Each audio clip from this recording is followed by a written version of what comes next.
Yo, guys, what's up? What's up? Nova. Hey, Nova, very quick. That was quick. First in the chat. Thanks a lot. 9ball. What's up, my man? Good to see you. Hello, guys. Just bear with me. I'm going to get a coffee, and then we're going to get going. We're on early today because there's a bloody solar eclipse happening that my girlfriend reminded me about tonight. And I kind of don't want to miss it. I kind of don't want to miss it. So I'm getting on early and then getting off around in about 2.5 hours or so, and then we're gonna go catch it.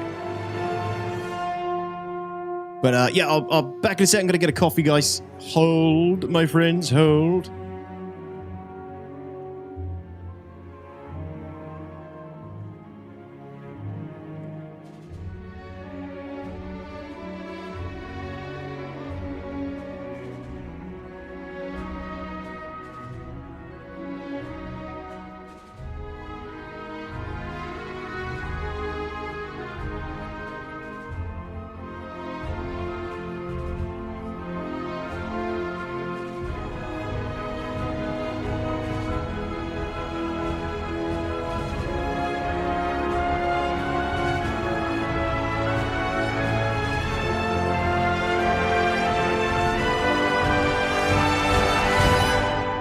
What's up, T-Rep?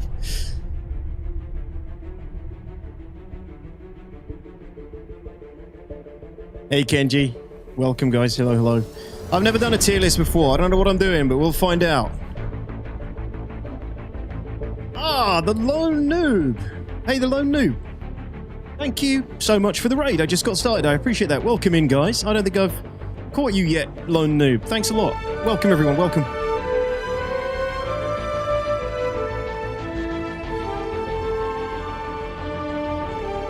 I think it's about 95% here, 90%? Yeah, 90%.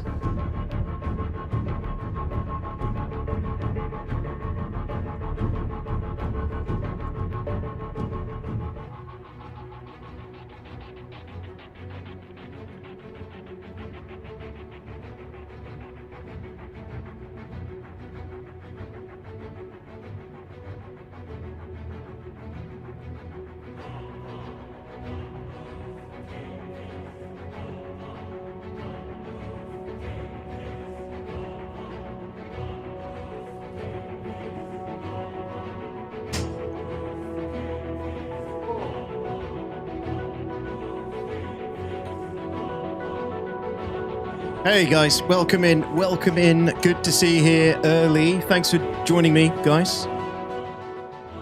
Welcome in, my ladies, my meats, my dudes. Hope you guys are well.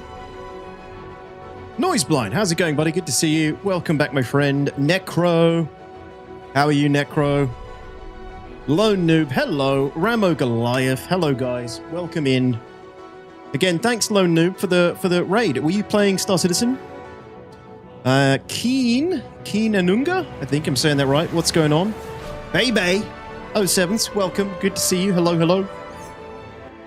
So yes, today I figured I'm not in the mood to play Star Citizen at the moment, and I'm definitely not in the mood to play 4.10 on PTU. And I thought I wanted to do something like this for a while. I thought, why the hell not? I'm going to attempt to do my first ever tier list. I've never done this kind of thing. It's not normally the kind of thing I do. But I thought it'd be kind of funny because this will like incorporate a little trip down memory lane. We'll also kind of maybe put into perspective where we are a little bit at the moment. But we're going to rate every patch from 2017 2.6 to the patch we're at now, 4.9. Probably not going to get it done in one stream. This might spill over to another stream at this, just judging by how much there is. And what we're going to do is because not everybody remembers everything. We're going to kind of take a look at the patch trailers for the time and some of the stuff that was kicking around for those patches. Some of us were here, some of you were not. So if you weren't here during those early patches, you'll get a good kind of idea of what things were like back then. I was here for every patch. I've been here since 1.3. So I can remember a little bit of pretty much every patch, probably. But I will need to jog my memory a bit. We also have the patch note list, the patch update list from CIG from 3.24 to present. We also have the wiki, which gives you every single patch ever released. So it'll be interesting. It'll be interesting. And just to let you know, I have recruited the help of AI to produce these cards for me. It was just way quicker to get AI to do it. I wasn't going to spend hours getting these cards made, but that's why they look a little bit weird. That's why they don't look very uniform. The tier list window is way too small. We're going to go over there in a minute, Siziana. Don't worry. We'll be over here, but just for now, I'm just talking to you guys. Thanks for the shout out, TRF for Lone Noob. Hey, Dobomel, what's up, man? It's an early stream again. Yes, today I'm going to be live for about 2 hours, a little bit over 2 hours today. We're going to start on this tier list. We're not going to finish it today. I think we might carry it over to next stream, but yeah, I'm on early today. A little bit unexpected. My girlfriend reminded me there's a solar eclipse today. There's a solar eclipse today at 6 p.m. my time. I guess 7 p.m. for you guys in Europe. But sorry about the white flashing, the light mode jump scare. But yes, it's pretty big, guys. This is a pretty big one. The last one I remember when I was a kid when it happened, but it's coming tonight. One of the most spectacular solar eclipses the UK has seen for decades, taking place on Wednesday, 12th of August from around 6 p.m. The moon will begin moving across the face of the sun, creating a partial solar eclipse across the UK and parts of Europe. At its peak, around 90% of the sun will be covered from London. In Cornwall, as much as 95% of the sun could be obscured. Depending on where you are in the UK, it will peak between 7 and 7:16 BST. So, yeah, I'm going to be seeing that with my daughter. It's obviously going to be her first time. I don't want to miss it, so I'm live early today. Got a video out yesterday. If you haven't seen it, check it out. But yeah, so we're going to be doing that today. And welcome. I appreciate you guys being here for an early start. I know it's a little bit off our usual start time, at least not on a Wednesday. The Bommel has gifted a sub to Solar Eclipse.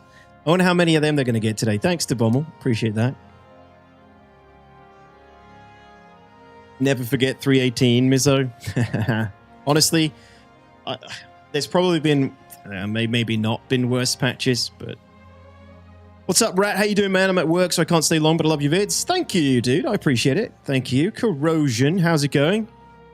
US Army 31, what's up, dude? Hate to be that guy, but since the dev stream, I've lost all hope in the project.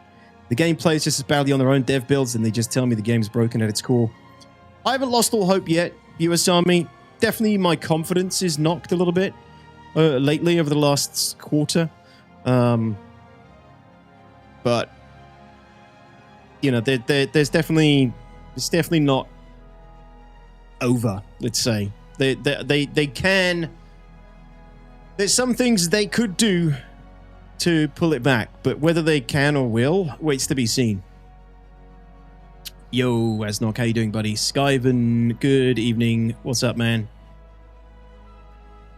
I mean, it's a rough time, right? But they've just released their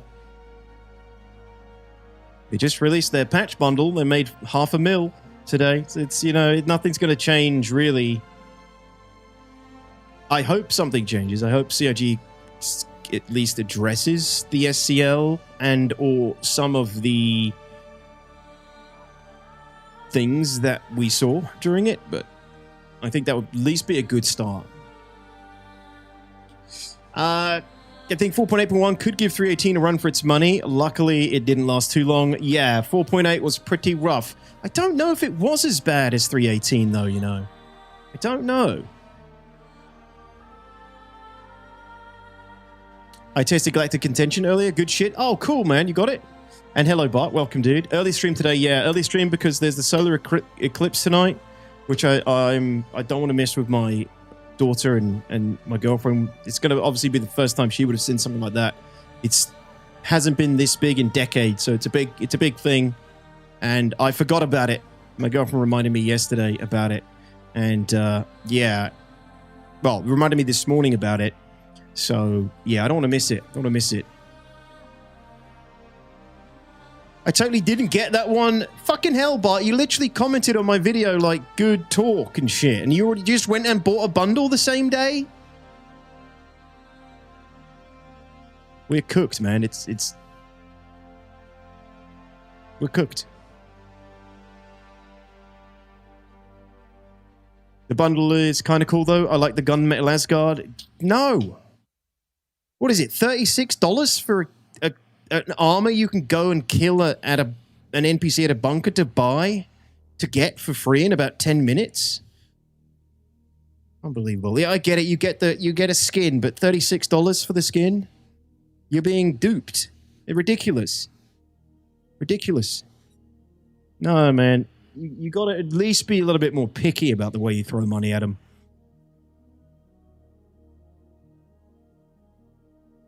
Next big one in the UK is supposed to be like 2090. Yeah, exactly, Corrosion. 2090 is the next big solar eclipse. So it's a pretty big one, guys. You should all go touch grass this evening and check it out. This is your reminder. Don't miss it. I mean, don't stare at the sun without proper protection, but you should definitely go check it out. We don't want to miss it. How you doing, by the way, Asnot? Good to see you, man. Welcome. Enjoy the eclipse, man. I was able to see one here a few years back in the US. It's amazing. I saw, last time was 1999, Penguin. I saw it when I was a kid. It was amazing. I still remember it very clearly. Never been able to look right. Never been able to see things properly since. Glitch, what's up? Hazard, how's it going? Hest, what's up, my dude? I'm looking forward to War Dogs, guys. War Dogs is looking pretty good. The gameplay videos are looking good. I'm hearing nothing but good things. I'm going to be playing that next weekend. I don't know about you guys, but that should be pretty fun. Could be, Goat Boy. That's the hope, man. That's the hope. What's up, Flair? I'm okay, Flair. Wondering your vibes on the situation? Just because I don't want to get too deep into it right now, Flair, but check out, I literally just dropped a video yesterday about it, about my thoughts and feelings about it. Feel free to watch it. You not get the whole armor set with the skin? Yeah, you get the armor set and you get the... Yeah, I think you get the armor... Do you get the armor? Yeah, I think you get the armor suit. You get the suit as well. And the skin for the Asgard, I guess. Whatever, but... Yeah. I like the color. That's being picky. Not good enough, but disappointed. Disappointed. I see TDL found your true self and posted it on Twitter. Yeah, I assume he's watching my video on his stream. Well, I literally zoomed in on that because it was hilarious. That was the joke. TDL found the joke. I see the opinions splitting about the new bundle. Some say it's the best ever. Some say it's the worst. I'd never buy a patch bundle personally, but you know. I have no opinion. I have no opinion. Hey, Robin. What's up, dude? Good to see you. That's the problem. We as a community keep buying BS to CIG, telling CIG that they can just keep rolling out broken patches, but the community keeps buying it. The community are weak-willed. I do agree, man. I agree with you to some extent there. But also, there's also, you know, the problem of they freaking need the money to keep coming in to keep making the game, right? Their running costs are probably insane. So, I don't know, man. But, yeah, it's just like catch-22 paradox. The game is, the whole development of the game is such a paradox. Multiple paradoxes. Raybar, what's up, dude? Good to see you. The area I live in, whatever event that happens either misses us or it's cloudy. Oh no, dude. Whereabouts are you, Hazard? How's it going, Edgy? I thought you had a really good take on your video. It certainly seems like things are going to get worse before they get better. Yeah, man. I mean, I've been saying it for ages, like I said in the video. Things are going to get worse before they get better. I didn't think they'd be getting this. I didn't think they'd be getting bad this soon, but they're probably going to get worse. You know, when you think about the things that need to be put in still, dynamic server meshing and whatnot. I thought instancing would be an easy win. I really did. I thought instancing would be an easy win for CIG, and I was all on board for it, but we'll see, eh? We'll see. There's still plenty of time before we're all dead. I'm fuming that the newspaper aren't providing us with eye protection like last time. Not a proper country anymore. Remo. Classic. Do you know why scuba divers fall backwards out of the boat? Because if they would fell forwards, they'd still be in the boat. Ricky. What's up, dude? Thank you for the 89 months. Really appreciate it. Thanks a lot, man. Welcome back, dude. I skipped plenty of their patch bundles that were fugly and useless as heck. I'm not one of these manic collectors. You are, Bar. You're a big whale spender for sure. Grim Reaper, what's going on? Moon Rabbit, how you doing, man? Not buying anything until Sig dropped the Skyforge paint for the Asgard. How you doing, Rabbit? Good to see you. What happened was good. We should force them to play their own broken game regularly and get frustrated. Maybe then they start fixing it. I think in that respect, the SCL was good in that respect because, yes, it was basically, and I said this on Discord, right? We were on, like, simmer mode. And I showed you guys the patch cycle the other day. I showed you guys the patch cycle. I made a started as a quarterly development cycle, not patch cycle. We're in the speculation cycle, right? Q2 to Q3, speculation mode. Everyone's speculating about the project. Everything sucks, right? It's always this period of time. That's what the development cycle is like, and that is how everybody feels. It just is. It's how it is every year. This is that time of year where everybody feels poopy and speculative and unsure, and confidence is low, and people are bored. But normally, we would simmer along with that sentiment until late Q3, Q4, when everything starts getting exciting again and some more progress is shown and progress is being made, because in many respects, progress is definitely still being made. It definitely is. Like, you're being disingenuous if you say progress isn't being made, at least in some areas, a lot of areas, not some of the most important ones. But normally, we would have been simmering along from Q2, Q3, everybody minding their own thing, maybe playing other games, you know, avoiding the depression period of the development cycle.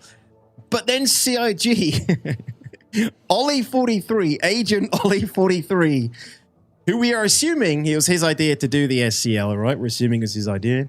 He basically drops a nuke in the middle of that period of time when normally the community would have just simmered over and we would have allowed it all to basically, you know, we'll all be pissy, but it would have just passed. The time would have passed. Instead, we get this SCL, which is like throwing fuel onto a small, simmering, you know, embers of a fire. And then this SCL just poured like a bucket of fuel over it and just started a massive bonfire. So I think that's just where we are right now, right? The SCL just kind of blew everything up. It just made everybody feel... It just kind of brought the anger out of everybody and the resentment, I think, to some degree.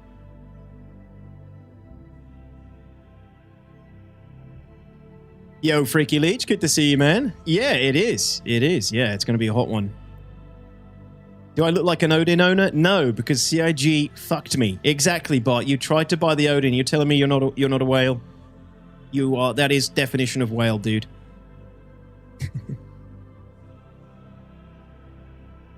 I have a couple of mins, so going to use this time wisely to say that 318 belongs in the bin, far lower than D tier. Yes, I think I'm going to... Let me just bear with me here. I think I'm going to add another tier. I think I can do that. Maybe I need to start another one.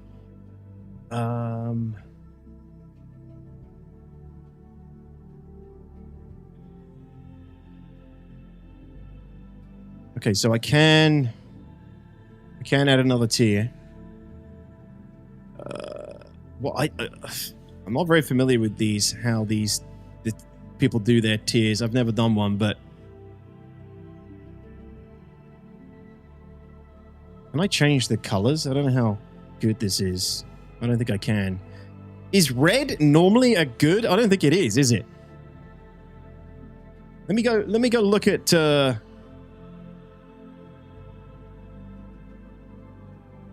do people normally do tier lists? They normally go red, orange, yellow, green, blue, purple. Why can't I change the colors? What is this scam? So I am using a like a template. It gives you like a template maker. Template thingamajig. Why are there only like 3 colors? That's not very good. It was fine for like 5, but...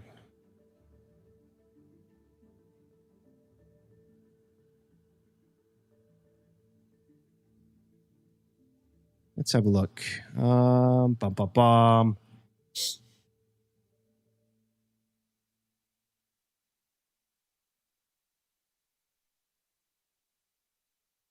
Really? They don't? I can't get another color? Let's have a look. No, I apparently can't. So we're kind of... We're going to be stuck with these colors? It should all be red! It should be. Dark Inigo, welcome, by the way. Hey, did CRG cancel their streamer event yet? Or do we get all their streamers start complaining about it afterwards? Sounds like a PR nightmare if it works like that. Do you mean the Squadron 42 event, Skyven? It's not just streamers and content creators. It's people from all over the community. If I was rich enough to whale, I probably would. Not just for a C, I would have bought the Odin. I mean, yeah, I don't blame people for... If they got money or lots of store credit to throw around on those things. It's like any hobby, right? You know, people can spend money however they want. But we can also judge them for it. Can't you drag them with the little square in the right of the box? I can drag them around. I can move things around, but we don't have a... We only have 3 colors. Hey, Dark Watcher. How's it going? Open the dev tools, F12, press the div you would like to recolor and find the color code. Oh, hell no. Crazy. I ain't going to be doing that, Sid. I mean, I can see if there's something.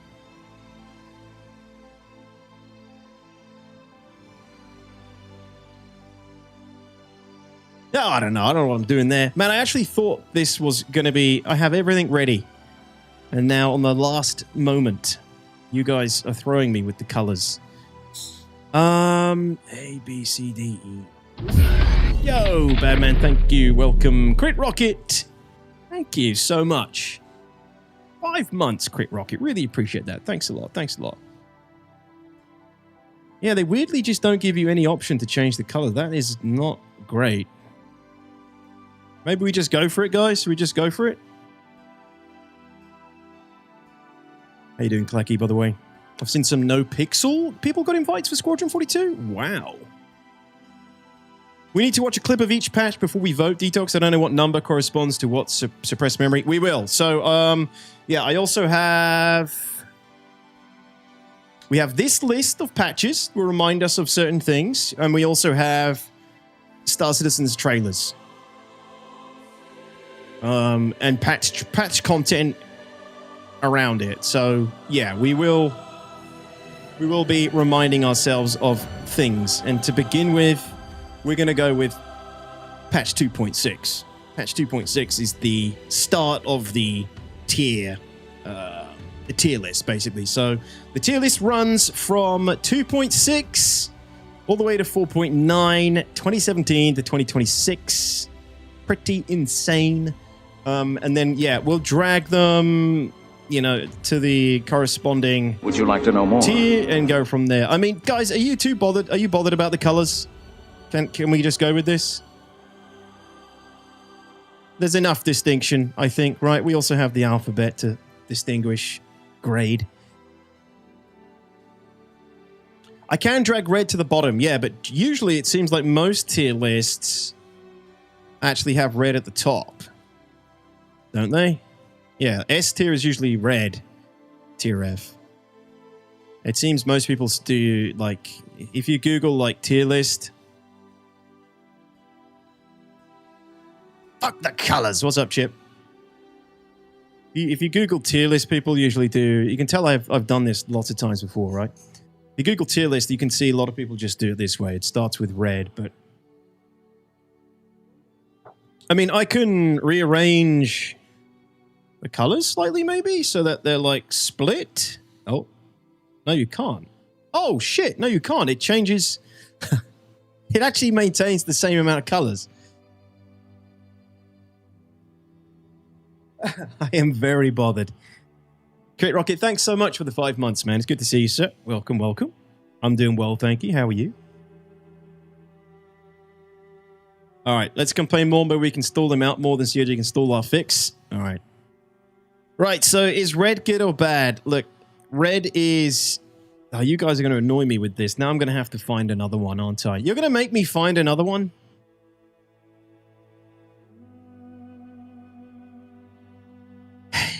Literally just put this together. Just put this together, guys. Okay, so here's another one, but it doesn't have any more. It just has S, A, B, C, D. And it's also riddled with ads. It's riddled with ads. Red is usually bad, but that's just how tier lists work. Geez, I thought you guys would know more about this than me. I thought you guys would know more about this than me.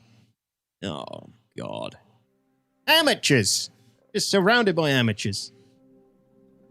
Well, it has to be done this way, because look, if I drag the red to the bottom, it just flips it back around, because the tier list, the tier maker knows where the good stuff is. I could change the letters, but then you'd have the worst at the top, which isn't how it usually works. Right?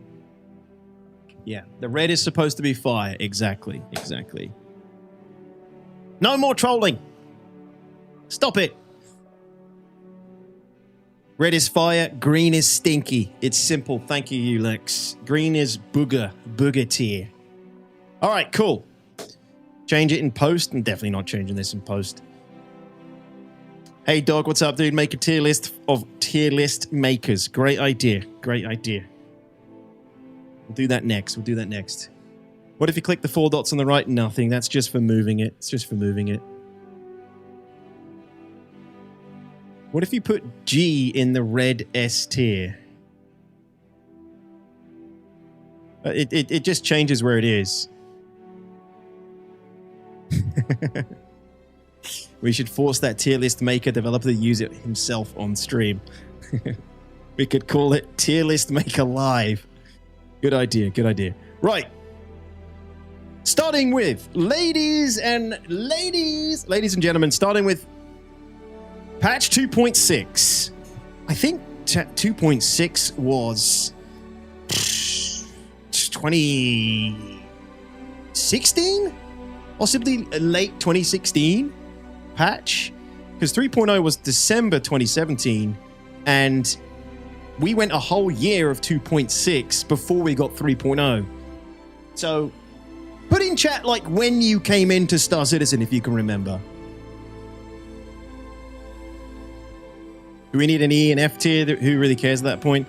I think it feels more satisfying to give something an F. That's so freaking annoying.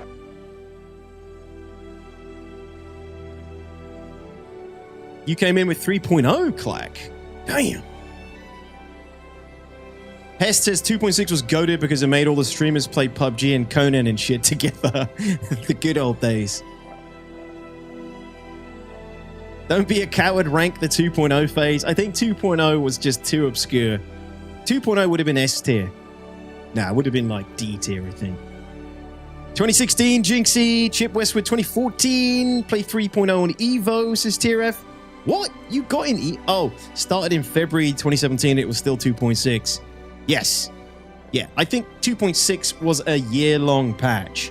So a lot of you guys who have come into the game later on in the game's development, you seriously don't know how good you have it in some ways, because 2.6 was a year long of the same content over and over again for a full year. And we had no planets, no moons, right? It was just flying around in your ship to all these different space-based locations doing missions. And this was the trailer for that patch. Remind you guys. Are you ready for more? Grimhex was in, by the way. 48 ships to fly. We have 220 now or something.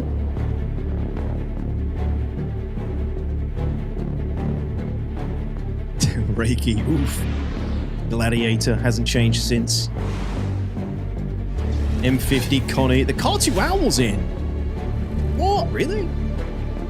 New third-person camera, by the way. Calling it Wildfire. Sextillion kilometers. 100 sextillion kilometers to explore. 100 sextillion kilometers of endless space.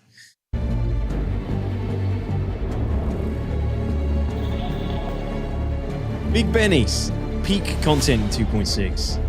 All new front end, new main menu system.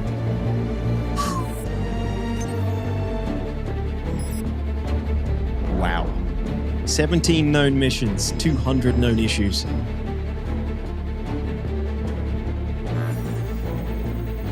Security Post Korea. 10 ways to play.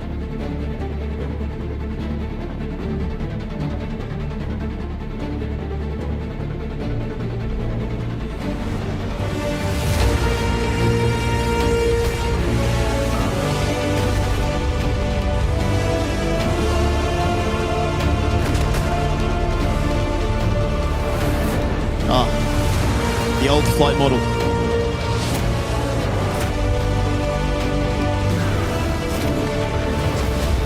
Star.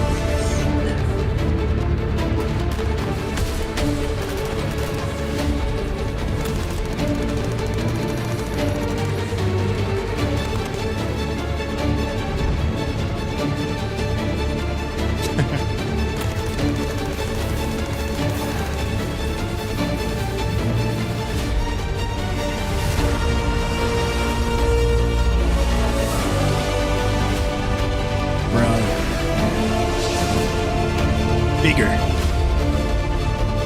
Hold it.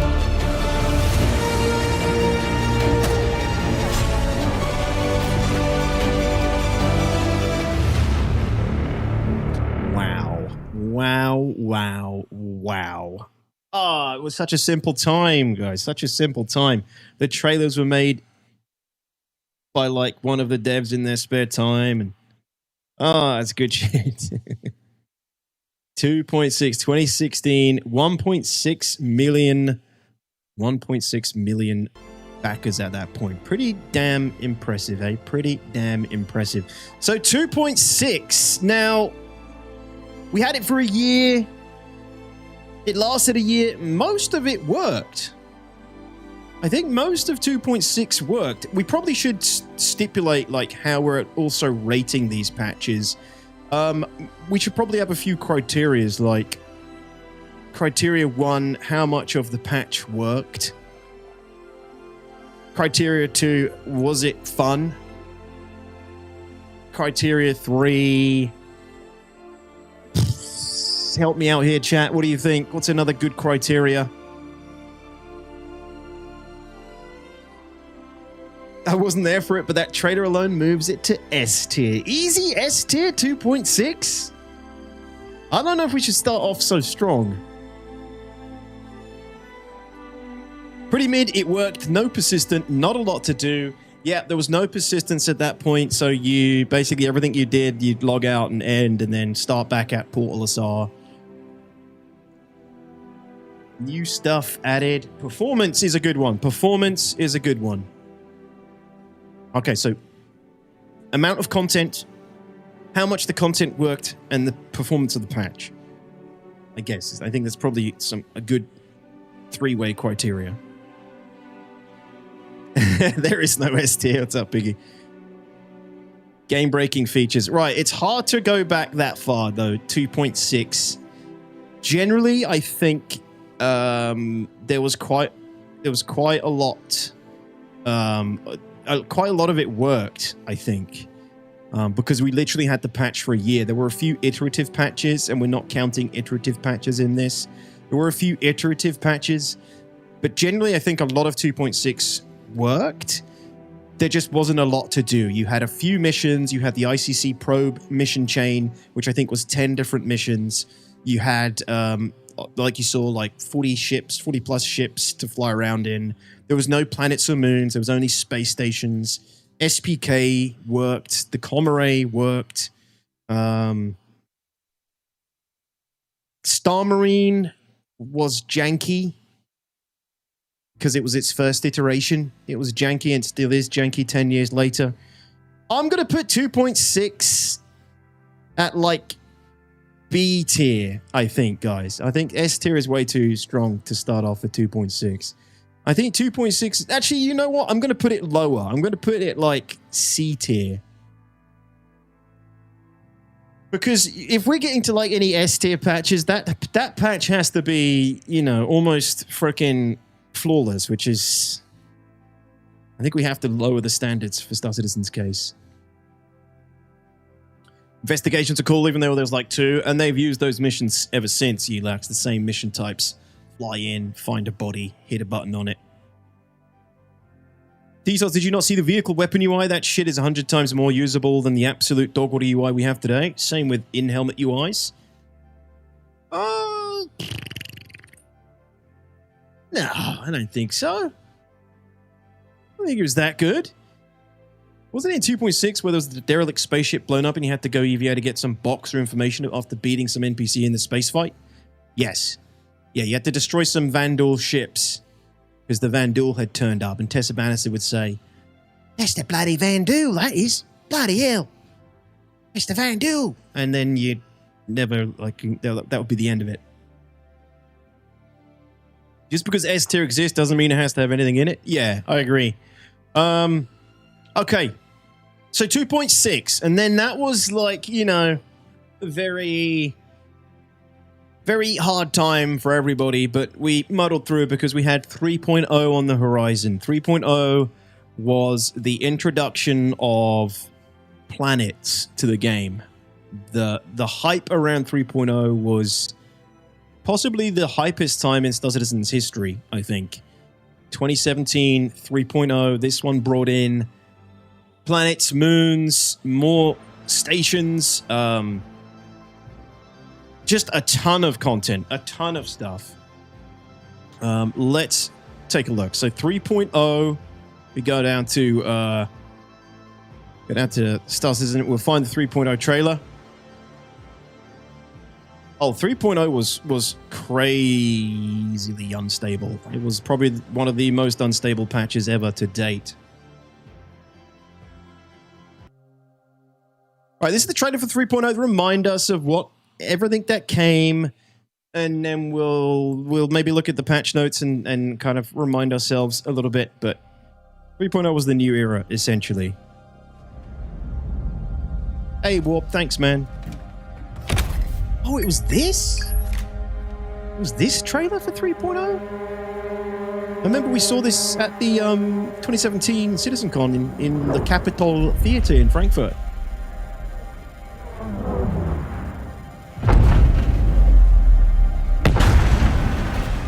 Hey, Bono.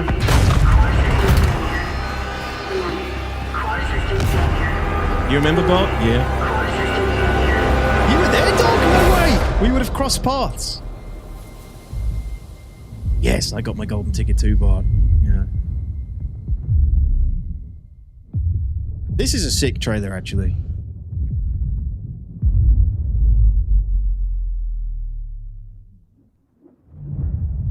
Siziano.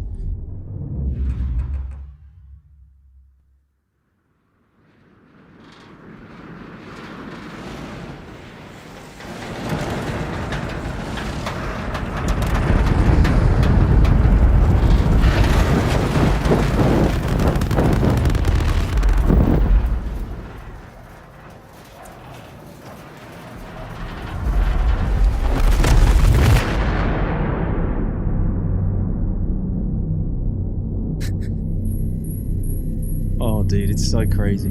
2017. Step into a first-person universe. This was the start. Yeah, the old Skybox was better, wasn't it? I do agree.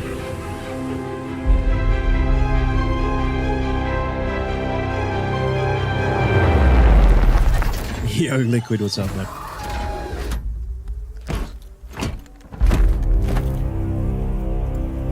Yo, Millship.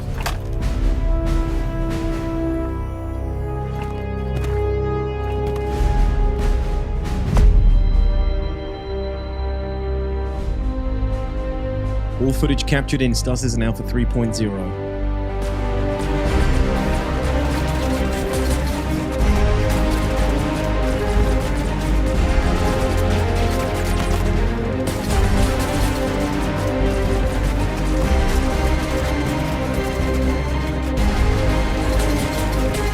Wow! Epic fight.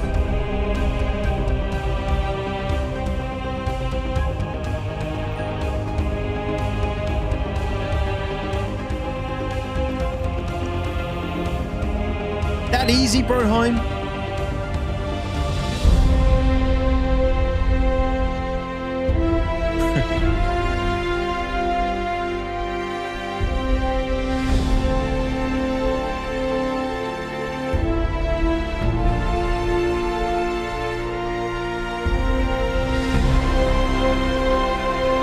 Yeah,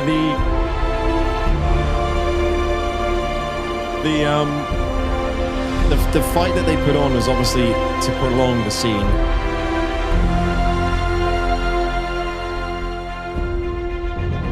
Selin, Yella, Daymar,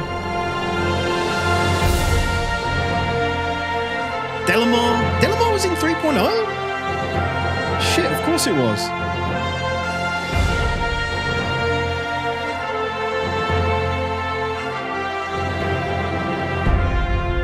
Yeah, I forgot Levski came with 3.0.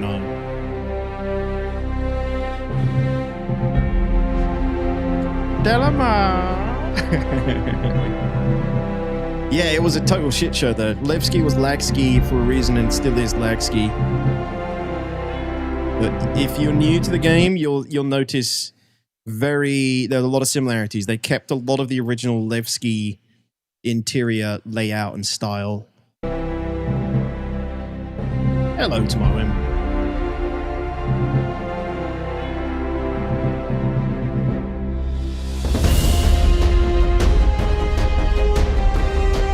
Play with your friends.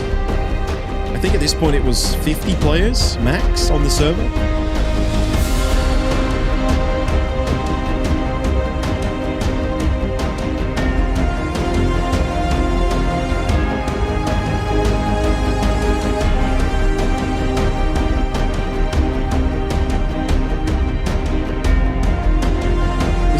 Better than Elite Dangerous does now, back then. Just visually.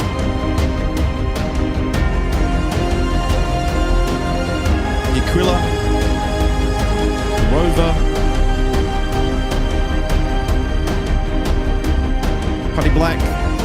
Is that the new Cutty Black? It is. I think so. They'd redesigned the Cutty Black by this point.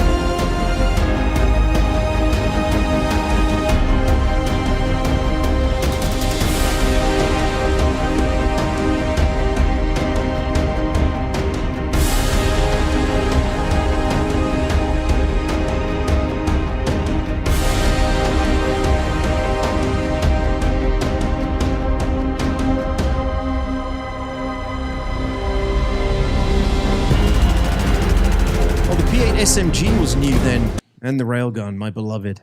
Yes. Thanks, Citizen In-Game. Appreciate it. We probably won't get through the whole tier list today because I'm only on for a few hours today because there's a big solar eclipse happening tonight. I don't want to miss it. That's why I'm on early. But we'll probably pick it up tomorrow and finish it tomorrow.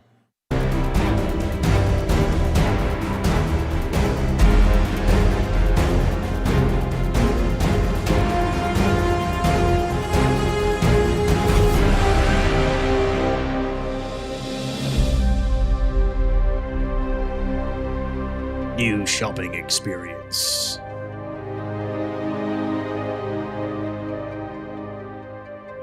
Hey, Strike Rock, what's up, man? Stable internet, congrats.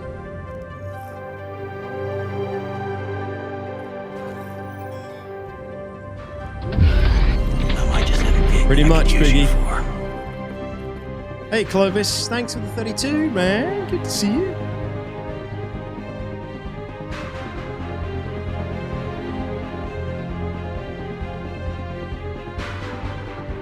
So this trailer, commodity trading and economy.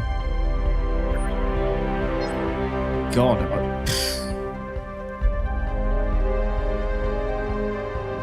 I forgot you could do that. I don't think there was much money in it though. Solo and multiplayer ship dogfighting, by the way.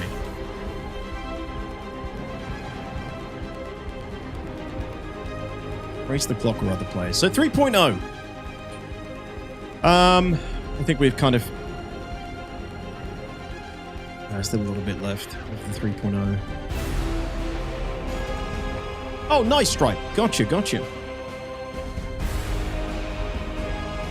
Game probably really did feel like it would be finished by now back then. It definitely did. Oh, 100%. There's no way any of us back then would have thought we'd be here in 2026 where we are right now. Definitely not. I think we were all, as the meme goes, we were all like, a couple more years. Maybe 5 at most.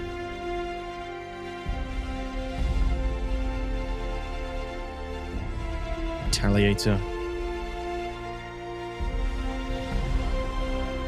People were saying it would be done in 2020, 2021 max. Yeah. Well, I mean, this is 2017, right? So... All right, 3.0. 3.0. Where do we rate 3.0? 3.0.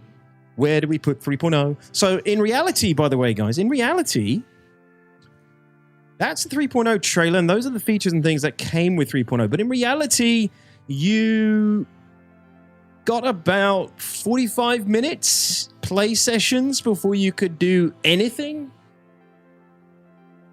There were bugs galore, physics issues galore, right? There were massive performance issues. I think if you got like 15 to 20 frames per second on a moon or planet, you were lucky. 30Ks were rampant. So game-ending sessions, not like they are today. It would just completely end the server no matter what you were doing. You'd have to start again. When the PTU dropped for 3.0, I was streaming it, and we had a crash counter and a 30K counter. And the longest session I think we got was about 30 to 40 minutes when we managed to fly with a Starfarer from Port of the Sar to Daymar, land and get out and walk on the surface. Then it crashed and we got 30K. So it was very unsteady, unplayable. And even the live builds, the PT phases lasted much longer. The live build was better, but it was still a little bit messy. And it was a very unstable patch for quite some time. We wait till we look at 3.18 before just tossing it in the F section? Possibly. Yeah, I kind of remember everything that came with 3.18, weirdly, Milshiv. But yeah, 3.0, I think 3.0 in terms of, what is it? The amount of content was like, the amount of content we got with 3.0 from 3.6 was probably S tier. Performance was probably like D tier. And the amount of content that worked was probably like C tier. So it's like 3.0 probably needs to go somewhere like B, I think. What do you guys think? Is that crazy? I think it's a B tier. When you think, if we're going off the 3 criterias, the amount of content it delivered, the amount of content that worked, and the general performance, if you rate those things on their own tier, you kind of arrive around about B or C, I think, for 3.0. What's up, Klaus? What's that, Victor? What was how long? In Evo, you needed to get out of Olisar in like a minute before the crash, but if you did, the server was glorious. Christ, I can't believe you played in Evo back then, T-Ref. You lucky, unlucky soul. We lost some fidelity along the way. Was it after going from CryEngine to StarEngine? I don't think we did. I think we gained a lot of fidelity, dog. I think it's generally like the lighting and the star map and the sky map and things like that you're probably looking at. It's D toxish tier, B or C. I'm going to go with B. I think B. Oh, how long 3.0 was up? So 3.0 was up. Let's take a look. So we have the patch list here. 3.0 was 23rd of December 2017. And then 3.0.1 was 2nd of February 2018. But the next major patch was 3.1, which was 31st of March 2018.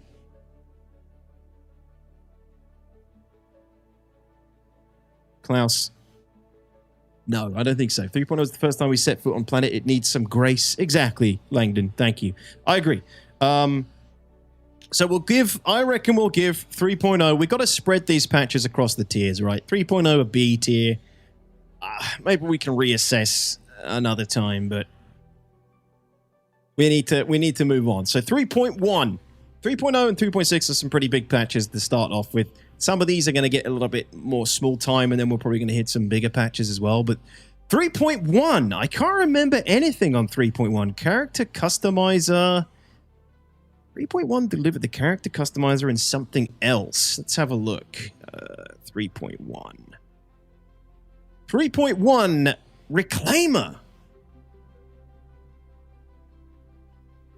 It got the Reclaimer in 3.1. We got the Terrapin.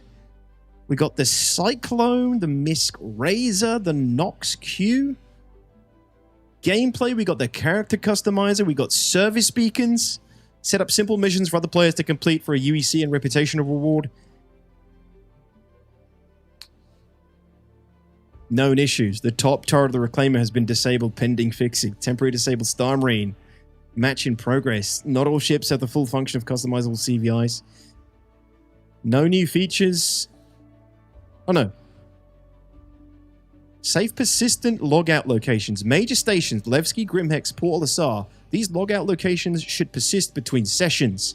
That was the first time. So before that, you would always go to Port Olisar. I think. Added the ability to earn virtue reputation for killing NPC pirates. What the hell was that? I don't remember that. AI pilots interdicting players can now carry interdiction dampening devices. Those ships must be destroyed or outrun before the player can quantum travel away. That was a thing for quite some time in Star Citizen's history. They got rid of that. So you would jump somewhere and AI would interdict you and pull you out and you'd have to fight your way out of it.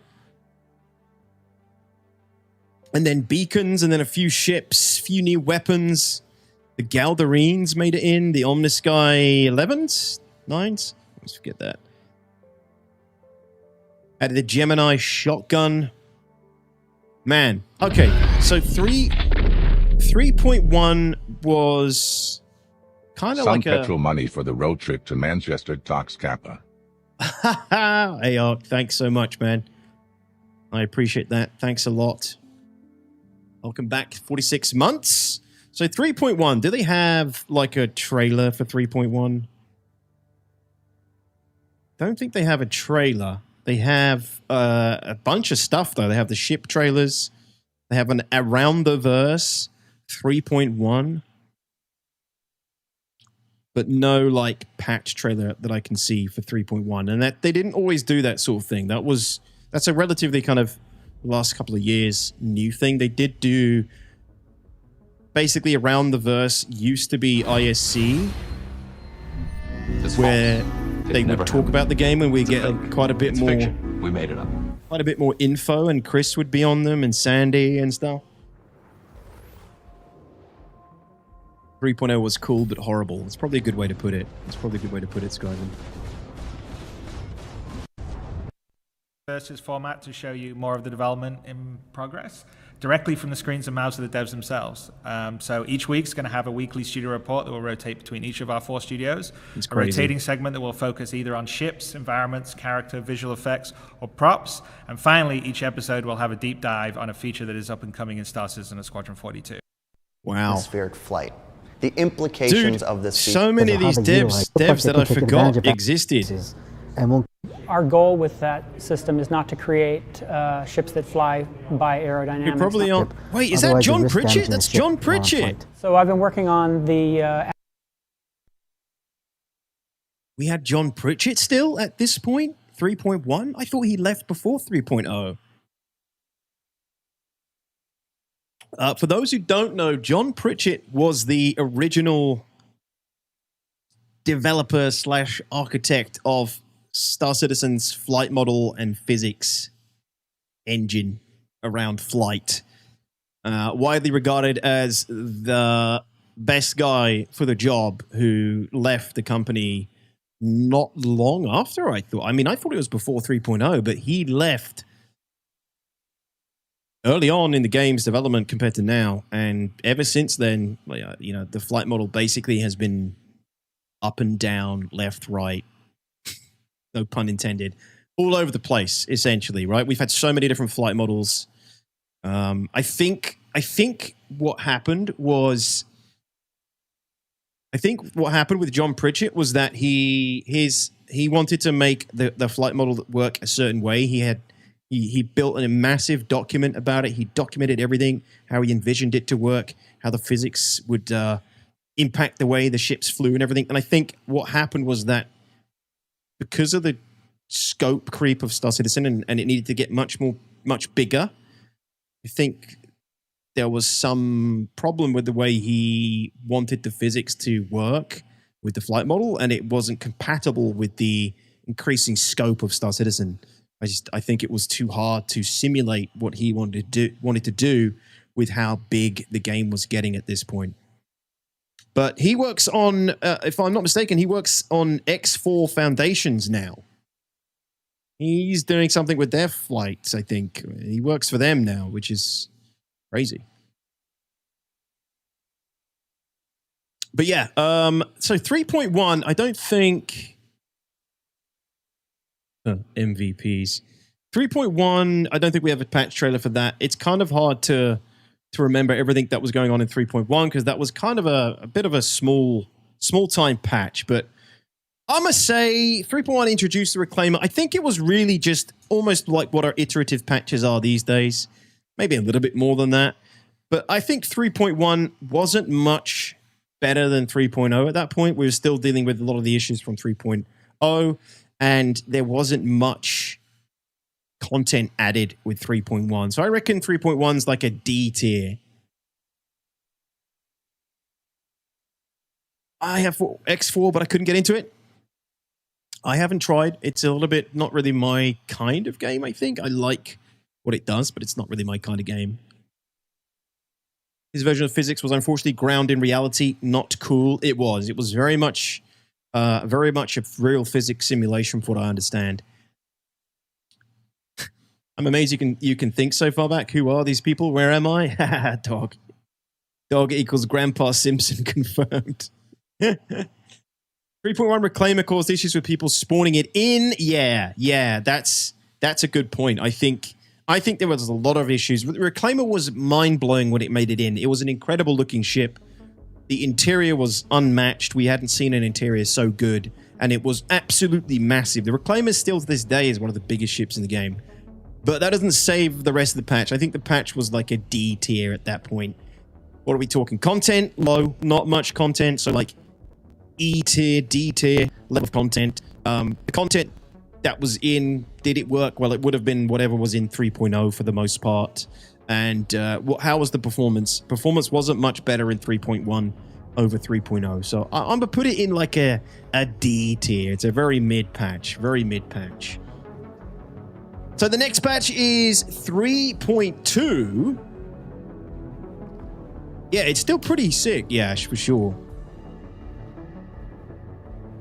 So 3.2... Yeah, they don't have a trailer for 3.2. Oh, yes, they do. They have a short, punchy ATV. Let's see what the short, punchy ATV was like. Around the verse, 5 minutes or less. I remember they did this for a while. I think this covers some of the 3.2 stuff. Oh, Claymore was added so long before its gameplay, yeah.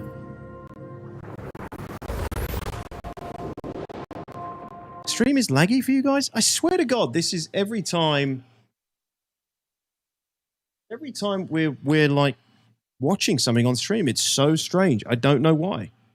I'm like not dropping any frames or anything.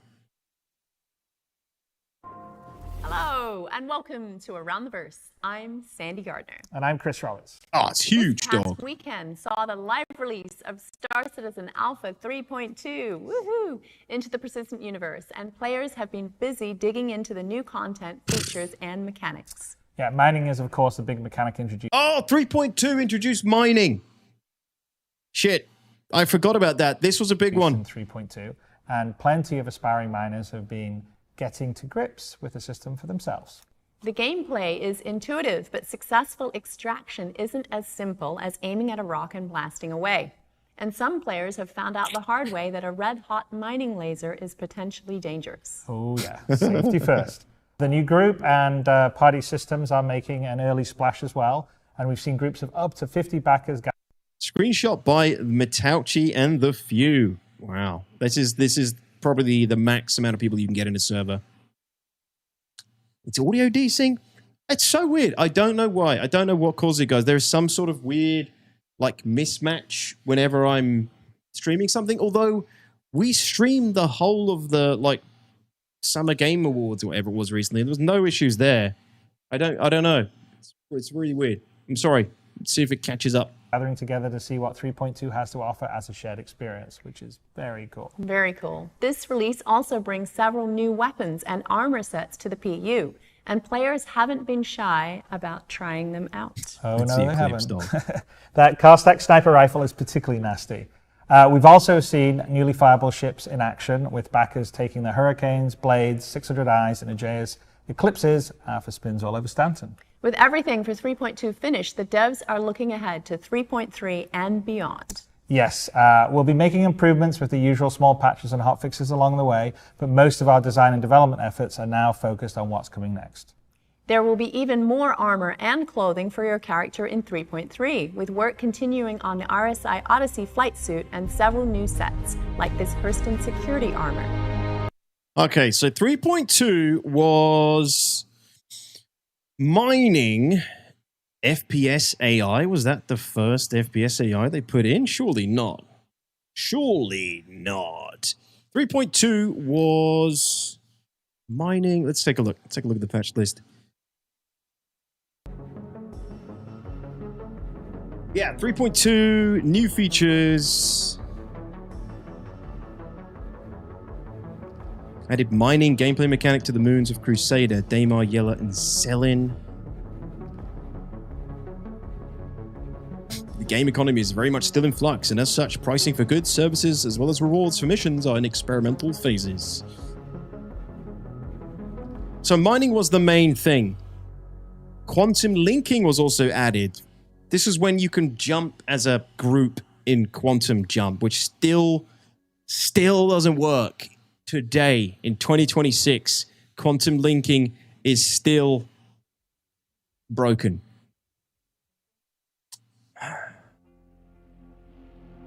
Performance was definitely still trash at this point. The mining gameplay was, I think, actually mining made it in quite a good... Mining came in quite a good shape, from what I understand, from what I remember. Maybe correct me if I'm wrong, guys. I didn't do... Probably 3.2 was the most mining I ever did in my life in Star Citizen, because it just made it in. But I remember 3.2... I remember mining coming in and generally being quite good and working quite well. And then everybody was like, man, Dan Truffin's the guy. He's the dude that worked on mining. He got it to work really well.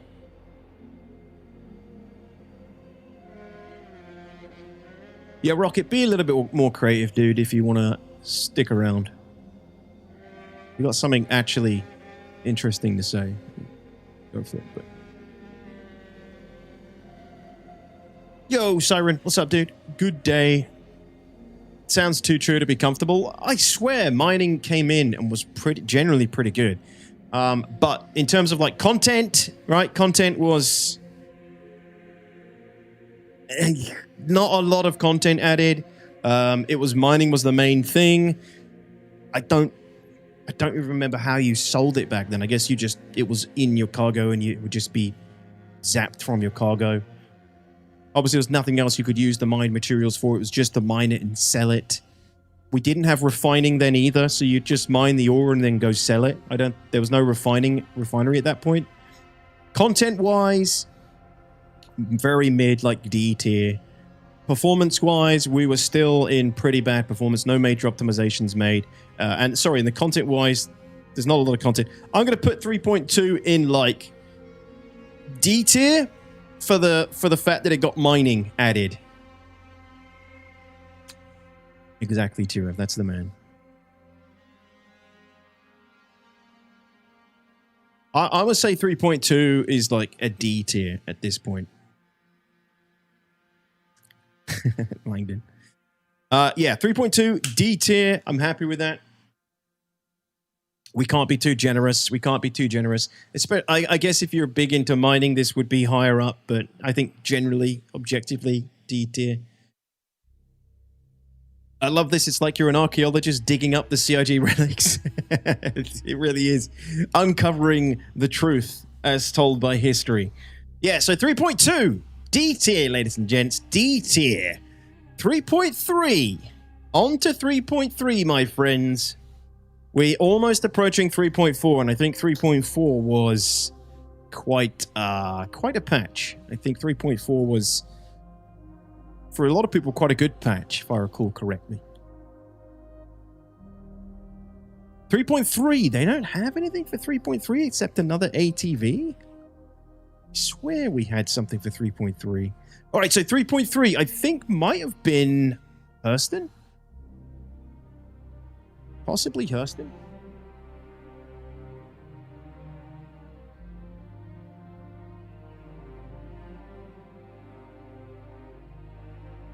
.3 is a major version of SC that was targeted for Q3 2018, released on November the 9th, 2018. Wow, November. Update features object container streaming. Oh, which provides a significant performance boost. The patch was originally planned to release on 31st of September. Due to technical issues with OCS implementation, the release was pushed back several times, and some of its original features, such as Hurston, moved to Alpha 3.3.5. Object container streaming was a big one. Original promotional images for 3.3 from Gamescom 2016. Farming, the Banyu Merchantman, and what's that, the Reliant? That's so funny. Okay, so 3.3 was object container streaming, and if I remember right, OCS made a big difference. This is quite interesting for anybody who doesn't know. Oh, it literally just crashed. What the hell?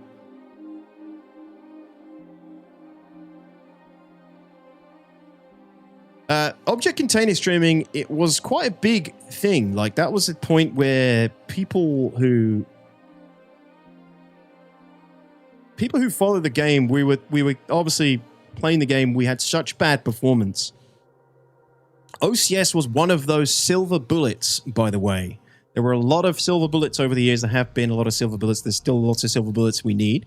But OCS was the system that, if I recall correctly, was supposed to basically contain your experience to you and anyone else that was able to access it, while cutting it off from everyone else on the outside. So, example, me, you, and a few other people on a Starfarer, or rooms in a Starfarer, that was supposed to be its own object, and everyone outside of the Starfarer wouldn't be streaming that in. They wouldn't be streaming your whole interior and everything running at the same time for you. Let's just, let me just go over this. Star Citizen expands with an ever-increasing number of planets, locations, and ships. The demand on the player's computers grow. So we created a feature to ease the strain and allow us to continually expand the universe as planned. Currently, all of the game's assets load whenever a player logs in. While this works for smaller games or those willing to utilize loading screens, it doesn't suit our huge, persistent universe where an individual's actions have lasting effects on everyone else. As of 3.2, the verse is at full capacity, so while we're working on new locations for players to explore, there's no room left to implement them. Object container streaming fixes this by removing the reliance on computer memory and changing the way the world loads.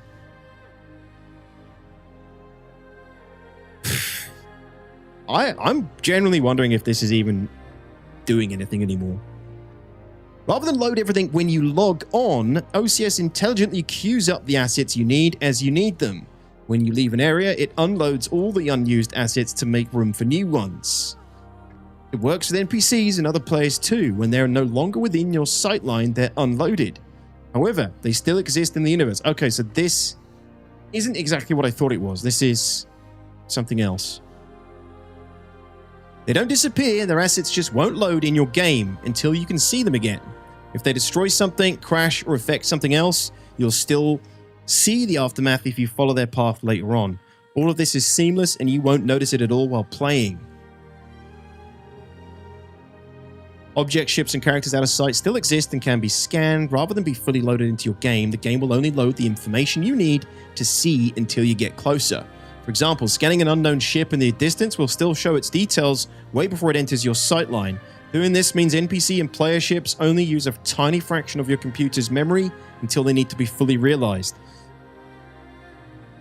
So, yeah, this was a thing, and if I recall correctly, this did make a big difference when it made it in.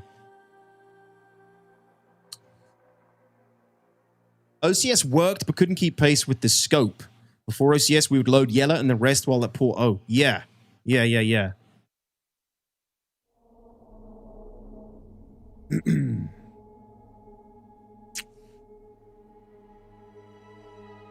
Now what's up, Archangel? OCS should still be the foundation of all game objects. That's super basic game optimization. Well, it is for games, Necro, where there's loading screens and stuff, right? There's no loading screens in Star Citizen. There's no... The whole world is... The whole verse was seamless. They needed to do it differently, I guess. Would be my guess. As a layman, I don't know, but it works differently, right? It's so massive. The world is so massive. You can fly from, 1,000 kilometers in any direction. You need the game to stream that shit in and out. It was the first major client improvement. Yeah, I think I remember this was one of the first times I was like, holy shit, this is actually really bloody good. Like, they can do this. They can actually optimize the game, because I feel like this gave me a massive performance boost. So in terms of performance, we're probably talking like possibly like A tier for this implementation of 3.3. Entity Streaming Manager, cross-section persistence, iCache. Server meshing wasn't in. I'm looking at the... let's go back to the patch list here. There it is. They added the rest stop locations, so they added Crew L2. So this is when they got rid of Cryastro and stuff, and they'd added it to some of the existing stations, including the rest stop. The star map gained route planning functionality. Teacher's ship shop was added to Levski. Recco Battaglia was added, guys. Oh my god, they've already updated Recco's... how she looks on the wiki. Recco Battaglia, guys, in 3.3 in 2018. We've just got Recco back in 4.9.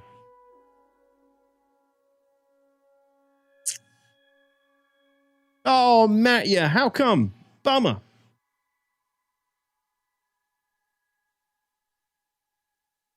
Yeah, Gamer Rocket, you're really being... like, you're acting like we're... like we don't know and don't acknowledge their problems. You're just being boring and an idiot, so goodbye. Like, God, just come in and have a proper conversation instead of spouting some dumb shit like a 12-year-old. God, it's so boring when people are such low-level trolls. It's like I literally just put out a video yesterday being, you know, annoyed about where we are with the game, and these people come here like we're the people working on it. Anyway, so we got Recco Battaglia in 3.3. This is 2018, and we've just got Recco Battaglia back in 4.9, which is wild. I don't know when they took her out, but it was probably late 3.x patches. Mineable resources can now be found in the asteroid belt around Yela and Delamar. They added the scramble race style missions, which they've now taken out. Holy shit, I forgot about those. Cyclone TR, AA, and RC. The Constellation Phoenix came in. The Hammerhead. Valkyrie. Oh, the Valkyrie. Holy shit, it was the Rexzilla patch.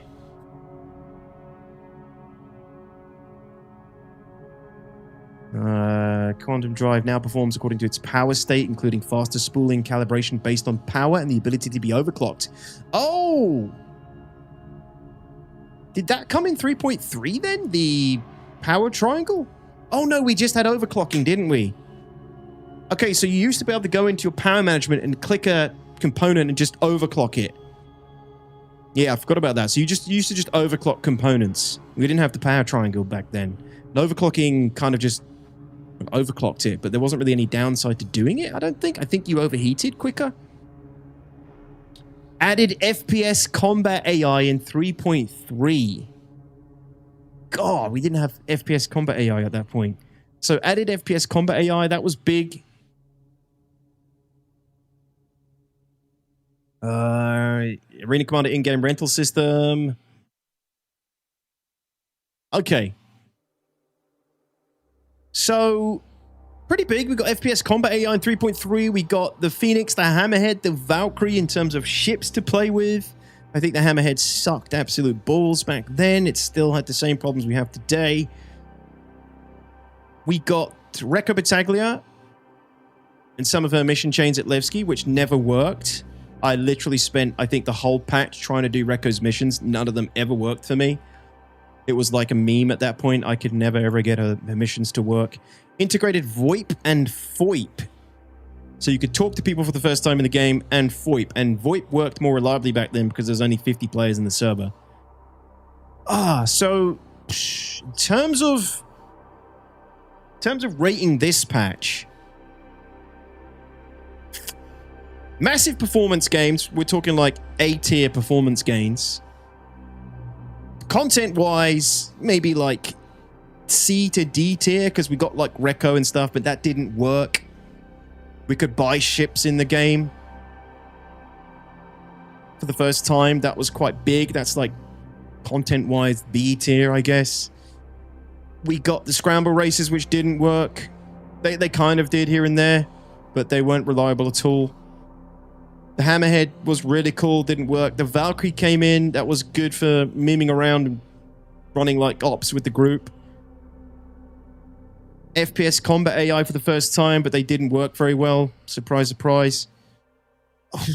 Ooh, where do we put this patch? 3.3. I think we're hovering around like another D tier patch, possibly. You think B overall, Chip? A B tier for 3.3? Big performance gains, around about A tier. Content-wise, it was like D tier because it was new stuff, but it didn't work. Performance-wise, yeah, we already went there, like A tier. Maybe you're right, like B or C. I think C. Why no voting? Because it would take too long. Like, this is also, I'm allowing you guys to share your thoughts, but I'm also have the final say. All right, Skyven, take care, buddy. Thank you.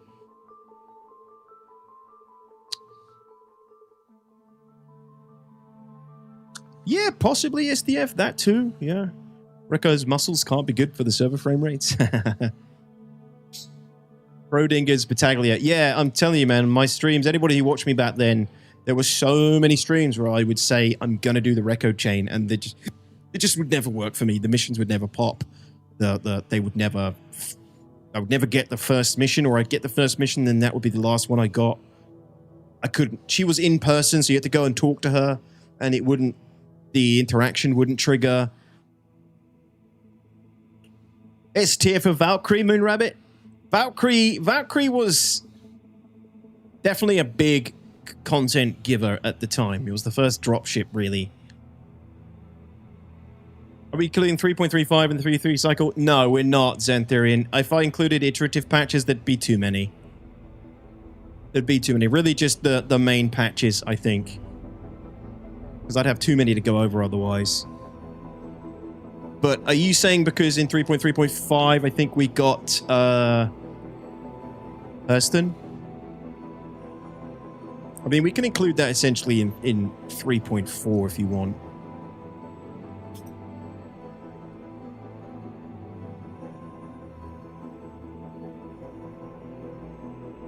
Yeah, they used to do so much video content, it feels like.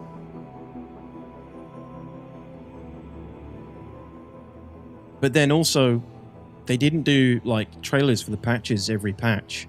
3.4 doesn't have one. It just has big ATVs all about it. So, I mean, that is kind of really cool, right? We used to get, like, 3 or 4 episodes. Sometimes we get more than that just for one patch cycle. But then the patch cycles were also a lot longer. But yeah, look, they have all these ATVs covering everything coming in like 3.4. Oh, 3.4 must have been the Carrack. The 3.4 must have been the Carrack. So let's go take a look.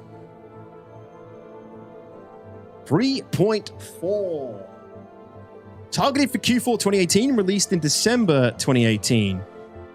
3.4 update launches several massive technical upgrades to the game, including the Lawville Central Business District, including the Hurston Dynamics Showroom and Transfers Commodity Exchange, which doesn't have any purpose yet. Also included the Anvil Hawk, the Phoenix, the Freelancer, the 600i Touring Module, the Reliant Core, new visual updates to quantum markers, new armor, helmets, new personal weapons, 2 ship weapons have been reworked, expanded the mission system to Hurston, surrounding moons, and more. So I think 3.4 was pretty good with the Hurston mission change. I think this is when we got Clovis Darnley and Constantine Hurston, maybe?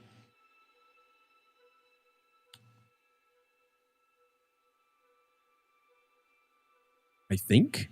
Added sensitivity controls for head tracking. Added Lawville Central Business District. Within the district, you'll find the Transfers Commodity Exchange, the trading headquarters of the city, and the office of Junior Outsourcing Agent Constantine Hurston. The district also features the Hurston Dynamics Showroom, with the latest weapons from the arms manufacturer proudly on display for purchase. Added new mission giver Wallace Klim. That dude was in Levski. Does he even exist anymore? Is he in the game anymore? In Grimhex? Added Hurston variants for delivery, patrol, bounty assassinate, and ECN missions. Added scramble races to Hurston and its moons. Added Hurston Underground Bunker FPS AI missions. Scramble races is crazy that just doesn't exist anymore. Just gone. Clovis was 3.3.5. Thank you, Xanthurian. So yeah, we got him already. Then we got Constantine. Ships and vehicles, Anvil Hawk, 600i, Freelancer Mr. Max, Phoenix. Yeah. This was a bit of a small-time patch. Wasn't a lot of time between this and 3.3, I don't think, ultimately.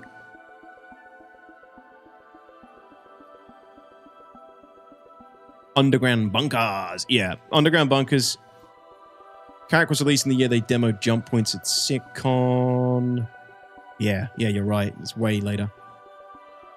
So, 3.3. Content-wise, again, you know, we got Constantine Hurston, added a bunch of the standard missions we're doing elsewhere to Hurston.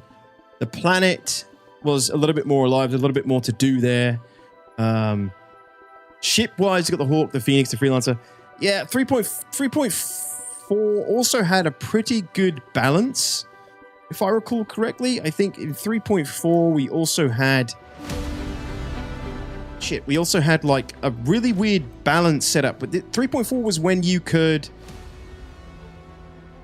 one-shot ships, basically, or two-shot them. It was the cannon meta, I think, in 3.4.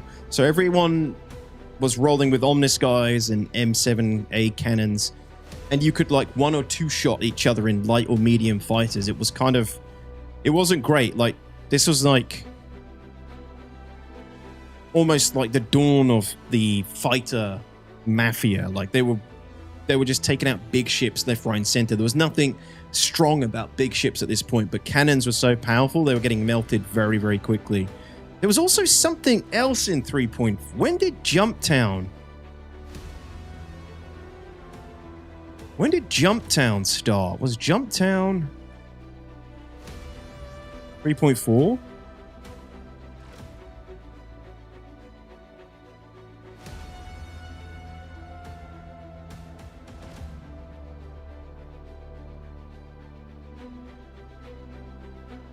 Shit, I don't know. Guys, anybody know when the first Jumptown started exactly? Which patch?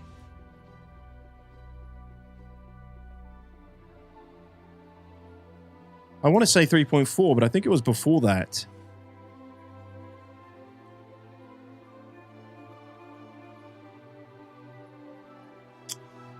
Okay, according to Google AI, original Jumptown phenomenon started organically in late 2018, early 2019 as a purely player-driven conflict over a remote drug lab on Yella. So I think 3.4... I think 3.4 was when the original Jumptown kind of emerged. A pricing imbalance for the illegal drug Widow made the obscure Yella outpost incredibly lucrative. The location had no official waypoints and standard maps. Players had to find it manually or via word of mouth.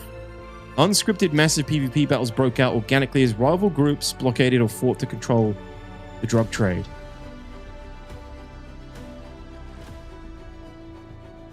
Now, it wasn't before 3.0, Azarinth. It needed moons to exist.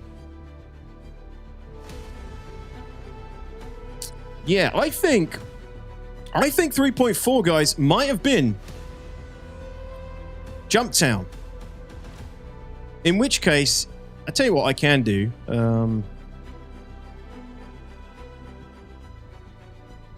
I made a video on Jumptown many moons ago. When did I make that video? Let's go to my videos here.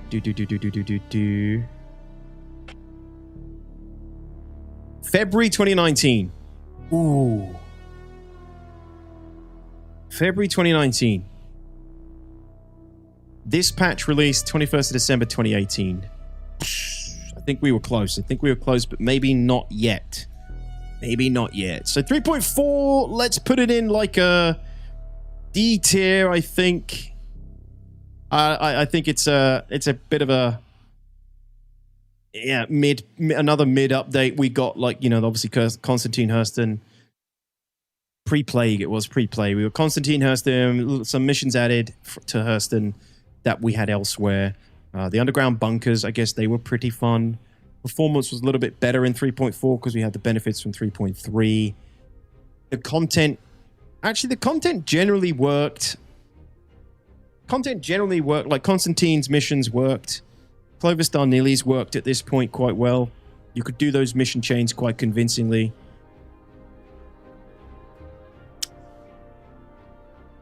I reckon...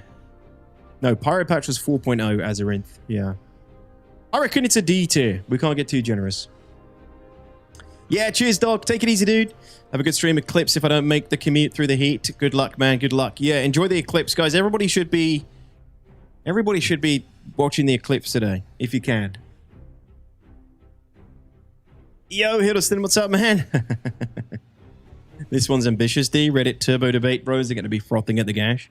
Well, I didn't feel like playing today, and I thought, screw it, let's just do something a little bit different and screw around and take a trip down the painful memory lanes. I'm also only on for a little while today, Hiddleston. I'm starting a bit early today because I want to get out and catch the solar eclipse with my daughter today. So I hope you guys are cool with that. But Yeah, we'll probably have to pick this up tomorrow on tomorrow's stream as well. But yeah, 3.4, it's a D tier patch, nothing too crazy. Some of these are like, we're still getting through a lot of sort of mid tier patches, I think, at this point. Hey, Chip, thanks, man. At Chip Westwood celebrates 4 months of membership. Yeah, that's right. I have disposable income. Dude, thank you very much for the 4 months on YouTube as well. I appreciate it. Thank you, thank you. Welcome back. So 3.5 was, let's have a look. 3.5, it's annoying because they didn't give us much media to go off in these times, guys. So we kind of have to just look at what we got in the patch. But this was April. So 4 months between the next big release. So from 3.4 to 3.5, essentially 4 months. That's how long we had to wait. We had a few iterative patches in between that, but 3.5, sorry. But 3.5 introduced, ooh.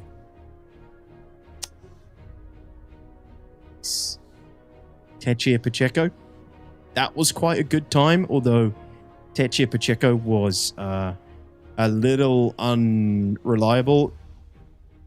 A lot of you guys probably don't even know who this is, especially if you came a little bit later.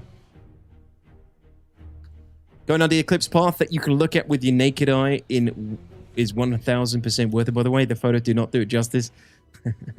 No, Perosi. I mean, you're welcome to, but I didn't recommend it. I didn't suggest it. Is she still in game? It's a good question, actually. Anybody know if she's still there in ArcCorp? I think she might be. She's another in-person mission giver that just sits there and waits for you to come talk to her, but she's going to have to be instanced like Greco, like all the others at this point, if we're going to be able to interact with her without lots of people doing it at the same time. But Techia Pacheco, yeah, that was a big addition, and that was a big upgrade in terms of in-person mission givers. There was a lot of improvements with her initially, and she worked quite well, but then just started to fall apart and stop working way less consistently. Some good missions as well. Price of Freedom mission was that her? Yeah, that was a good mission. Price of Freedom was a good mission. Price of Freedom was when you had to go and raid a caterpillar like the ones we've just got back with Reco, essentially. And you had to investigate and actually read things in order to pull off the mission properly. You had to read the data pads you found in order to rescue... Was it rescue someone or kill someone inside one of these cryopods? She's there and doesn't do anything. Thanks, Delayed. I thought she was. Yeah, she's just uninteractable now.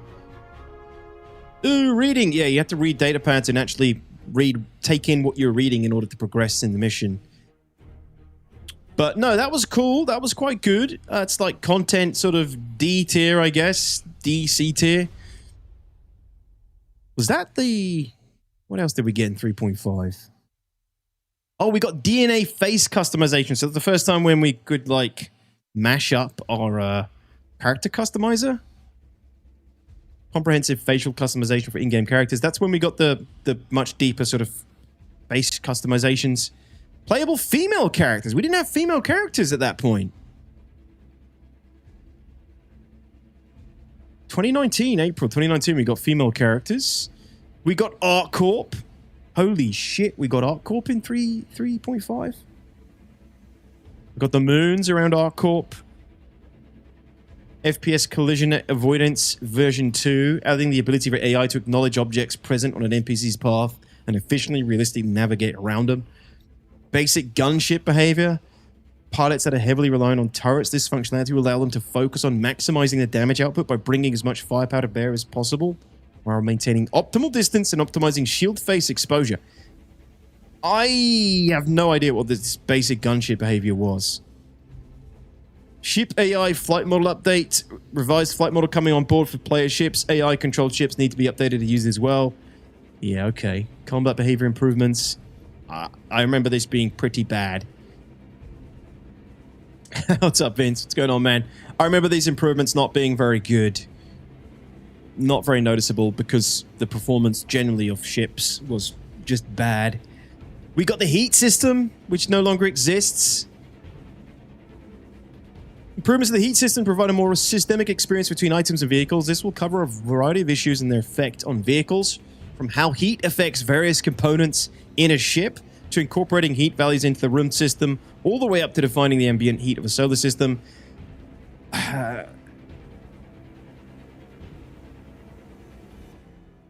Yeah, this kind of started off quite well, but they obviously kind of ditched it.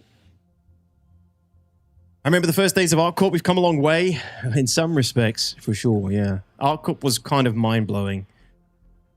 I think CitizenCon really showed us a lot of ArcCorp and for like hype-wise. There was a lot of stuff for ArcCorp for quite some time.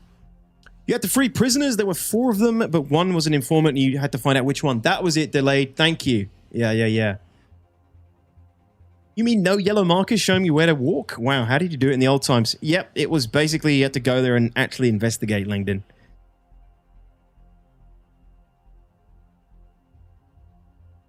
Oh, man, yeah, no worries. Good. AI bounty hunting and environmental missions. Implementing an environmental mission in which AI bounty hunters attack players with bounties on them, and where AI security forces attack players with high crime stats. That was nice. That was a good improvement. Vehicle scanning HUD improvements. AI distress beacons. Vehicle radar V2. Quantum travel improvements. Vehicle scanning improvements. Ship system degradation improvements.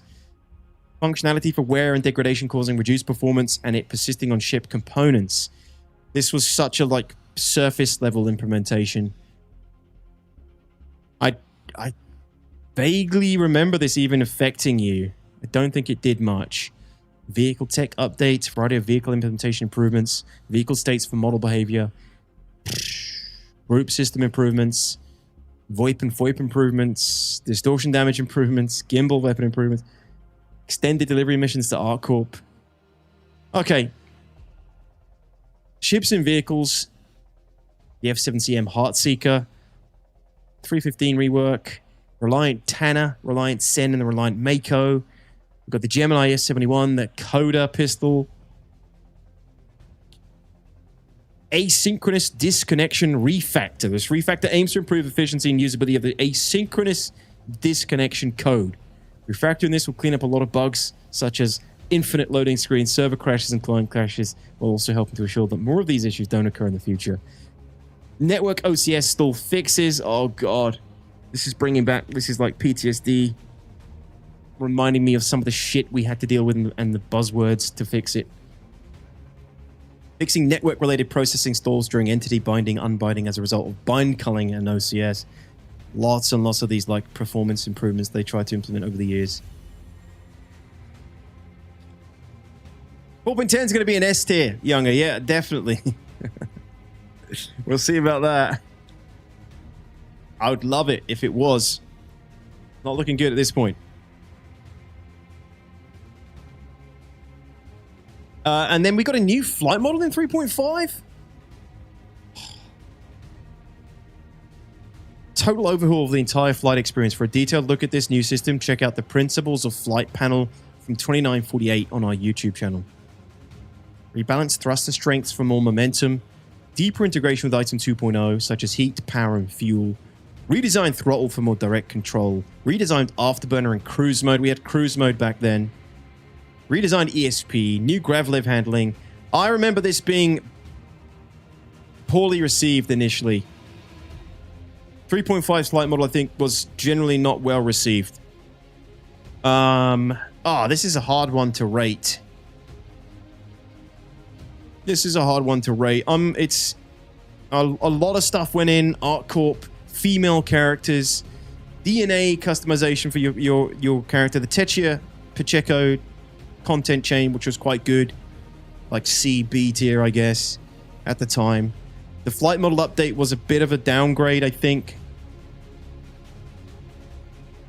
It was like a new flight model, but it didn't work very well. I remember people being infuriated with this change as well, Stig. It was a big downgrade for a lot of people. This is almost when the big, long, drawn-out flight model conflict began, because from this point onwards, they've been flip-flopping over it ever since. Just that these are so far away. It's hard to remember some of the, the details. But new Gravlev handling, I think I remember that being positive. But generally, 3.5, I think I remember it was super hard to aim at anybody. Like, ESP was redone and it was not working well. It was just, a nightmare to fly. So, all right. 3.5, I reckon, bad flight model. Twitch Pacheco, so flight model was like E tier. Twitch Pacheco was really good content at the time. She was really like high fidelity. The content itself worked more reliably than previous mission givers, I think. The missions themselves were good. Price of Freedom was a good mission. We're talking like B, C tier missions. There was the mission to go to the bunker and destroy all the drugs. Female characters implemented for the first time. That's kind of like A tier for female gamers and people that like playing female characters. Improved customization. We had AI attacking people with bounties, which we don't really have anymore. That's like B tier. I think it's like a C tier again, 3.5. Take it easy, Teref. Enjoy the Eclipse, man. I don't think we got hover mode in this patch, Straticum. I think we got that in the next one. Wait till you remember what's in 3.6 for controversy in the flight model. Oh no, is that hover mode? Hover mode, yeah, 3.6 was hover mode. Okay, 3.5, it's another C tier. How is... We're very mid. Like, the patches here are very mid. C and D tier seem to be dominating a lot of these patches at this point. I think we know where we're going to go with like F tier, but we ain't there yet. Okay, so patch 3.6. We finally got a trailer for 3.6, guys. We don't have to go completely through the patch notes. What am I most excited about 3.6? Freaking Lost System. Oh my god, Jay Lee! I forgot about this guy. Holy shit. Concept art has gone downhill since Jay Lee left, guys. Let me tell you that. Jay Lee was responsible for all the armors and clothing and flight suit concepts. I think ever since he left, that's when we started heading into like World of Warcraft fantasy sci-fi. Lost Systems, bro. It's just going to make the game, I think, feel a lot more like it's tying all the pieces together. We now have jurisdictions. We've got new locations in there where you take a stolen ship to be chopped up. It's not the Wild West anymore, and you're able to have repercussions for your consequences, for your actions, whatever that was. How about Law and Order? Is that a ship? Law systems. I love Law and Order. It's a really good show. I want to tell you about something because it's really cool. Black market. Oh, black market stuff. Through the time investment and just collecting boxes of stolen stuff from other players. Things like drugs now suddenly make a lot of sense where we can crank up the profitability of them. My favorite ship in 3.6 is the Archimedes because that name is awesome. And it's kind of that kind of arc back to kind of Battlestar, launching the fighters, that sort of kind of idea. Important feature coming to the game is the hover mode, and I really... How the Yogi Klatt, senior audio programmer, who's now the guy making the flight model, by the way, but how is... Battlestar, launching the fighters, that sort of kind of idea. Important feature coming to the game is the hover mode, and I really look forward to that. Why are they asking about the hover mode here? Really showcases what like atmospheric flight can be, and it has this like effect of making the low speed atmospheric flight super believable and interesting. David Coulson's not with the company. We're making a few additions to the comms behavior in the game and group behavior. This is awesome. It brings back all kinds of like real classic sci-fi kind of tropes and interactions. So this is something I'm excited about. I think the coolest addition to 3.6 has got to be the ship kiosk. I think it's cool that you can earn almost any ship. The rework of the Vanguard is cool because the concept image is actually being brought back to life. Have you seen the new space station exteriors? Yes, they're cool. The grandness of their scale and that variety of exteriors that they've got going. Improve the diversity and shape of our space stations throughout the game. It doesn't look like a copy and paste of one. Damn, so that was the rework of all the truck stops to make them all look different.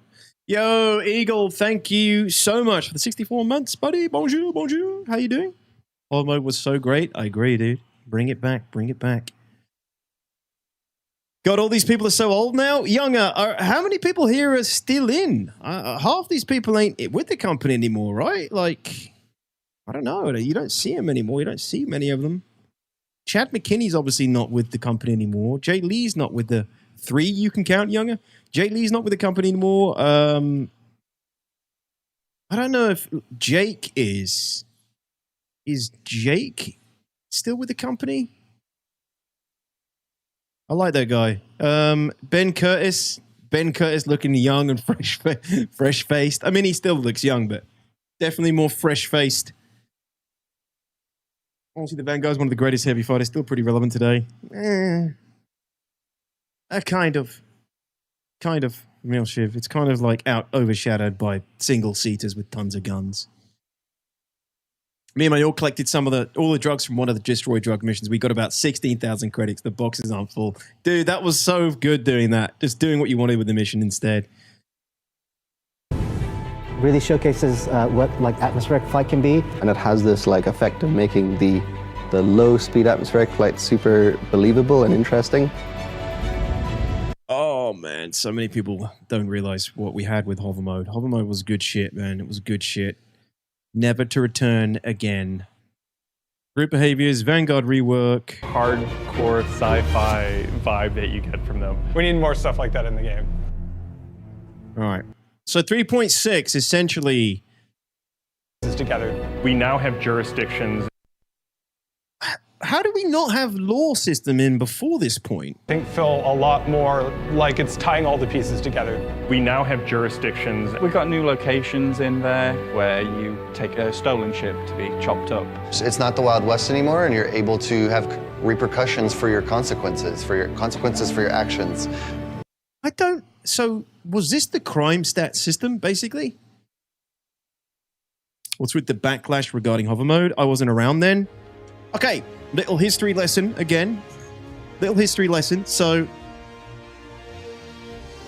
hover mode, basically, when you were flying in atmosphere, your ship had to essentially maintain its momentum, whatever you want to call it in physics, its trajectory and speed, its velocity in atmosphere in order to stay up and continue flying. If you slow down in atmosphere, your ship would start to sort of like nose down, and you would have to like manage your ship's what's the word? Manage your ship's like balance essentially in atmosphere. So you couldn't nose down. If you nose down, you'd just like, yeah, you're basically like a helicopter. You'd basically, if you nose down, you'd basically slam into the ground. And so hover mode basically made it so you couldn't just do what everybody does now in any ship, you know, Idris, Gladius, whatever ship it is. You just fly into Atmo and just turret your way through everything, right? And just no repercussions. With hover mode, you were constantly fighting the controls to stay up, and it felt more realistic. It felt more balanced against everybody on the ground. If you wanted to stay up, you would have to keep moving. Basically, the CRG want to give us that back, but in the form of heat and overworked MAV thrusters. So I think eventually, whenever they decide to freaking do it, like in Atmo, your MAV thrusters will essentially overcook, so you won't be able to hover forever. Oh my god, it's Elliot. What's up, Elliot? Welcome. I mean, the Warden can be a single-seater, 5 pilot control guns, freaking melts, whatever is in front of it. I honestly, Milchef, I haven't used it recently, but its size and speed and agility compared to like an F8 or a Guardian, and its firepower, I feel like it doesn't stand up anymore on paper.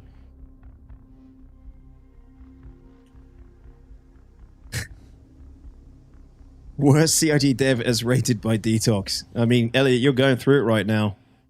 You're going through it right now, I imagine. I quite enjoyed hover mode. I loved hover mode, Katanka. Yeah, I loved it. It was really good. Hey, Roketsu. Yeah, 3.6 law system. I thought I was the first thing I worked on, but I joined in like 3.2. You joined in 3.2? What the fuck? I didn't think you were even born at that point, Elliot. 3.2. Man, crazy.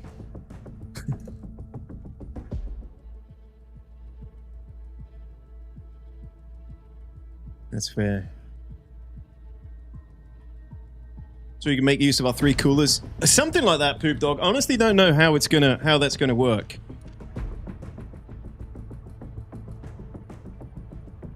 Me, Ollie, and Max were in the pub after the stream reading the stuff. Can't have been easy, man. I imagine it wasn't easy. But you gotta rein it in, Elliot. You gotta rein that shit in, man.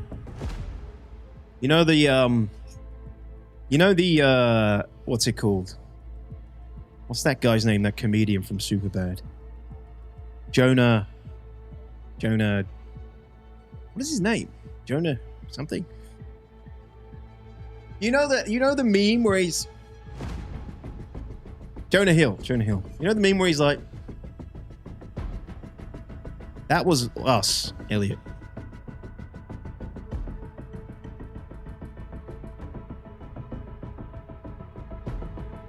I was asked by Jared to be like I'm playing with friends. I asked if I could grief, etc.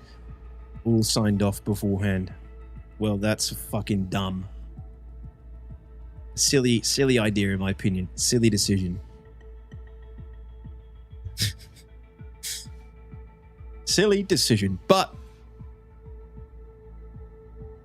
that was only a small element of the stream ultimately.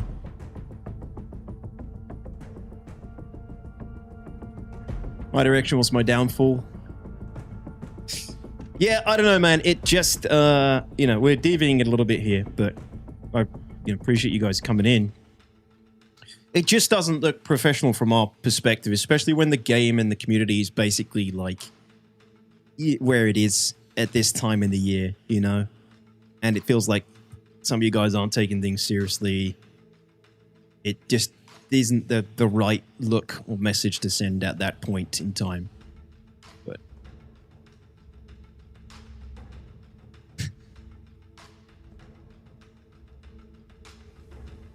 why do I suddenly hear boss music? It's my stream music playing, buddy. Yeah.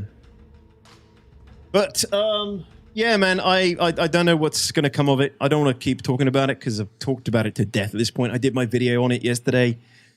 Put that out yesterday at least. Now I can, just sit back a little bit, said my piece, said my thoughts on it. But yeah, I do think, things need to be a little bit better moving forward. I like the format. The format and everything is good.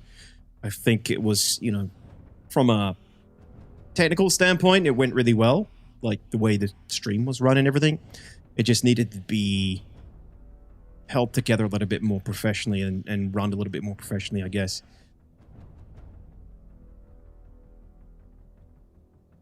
But other than that, 3.2, I can't believe you've been working there that long, Elliot. It's crazy. 3.6, if we really think the law system came in 3.6, that's a pretty big upgrade, but I swear... Does that mean bounty hunting came in? Or did we even have player bounty hunting then? I don't think we did, because it said AI bounty hunting was in. So you got AI after you, but not players, I think. Black market, I don't know what the hell the black market is. I think he means like Brio's Breaker's Yard, when you can buy... Drugs now suddenly make a... That lined up perfectly. You could buy drugs. I think... drugs now suddenly make a lot of sense where we can crank up the profitability of them. I think that was where you could finally sell drugs and things, yeah. It's the no questions asked terminal, right, yeah. So, 3.6, pretty freaking big patch, guys. We got hover mode, the law system, the new NQA terminals, the Archimedes, hover mode, group behavior. We're making a few additions to the comms behavior in the game and group behavior. This is awesome. It brings back all kinds of like real classic sci-fi kind of tropes and interactions. So this is something I'm excited about. I think the coolest addition to 3.6 has got to be the ship kiosk. Okay, so you got the ship kiosks to buy. Didn't we have them in Teachers, or did you have to go up to the ship to buy it? So this is the first ship kiosk. You could buy things in-game in Astro Armada, in ArcCorp, and Vanguard Rework. Okay, 3.6 was a pretty good patch right there. 3.6 was a pretty good patch. So, we may have a deviation here. 3.6 was pretty good.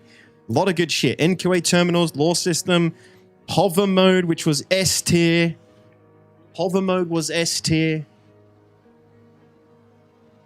I'll hear nothing else about it.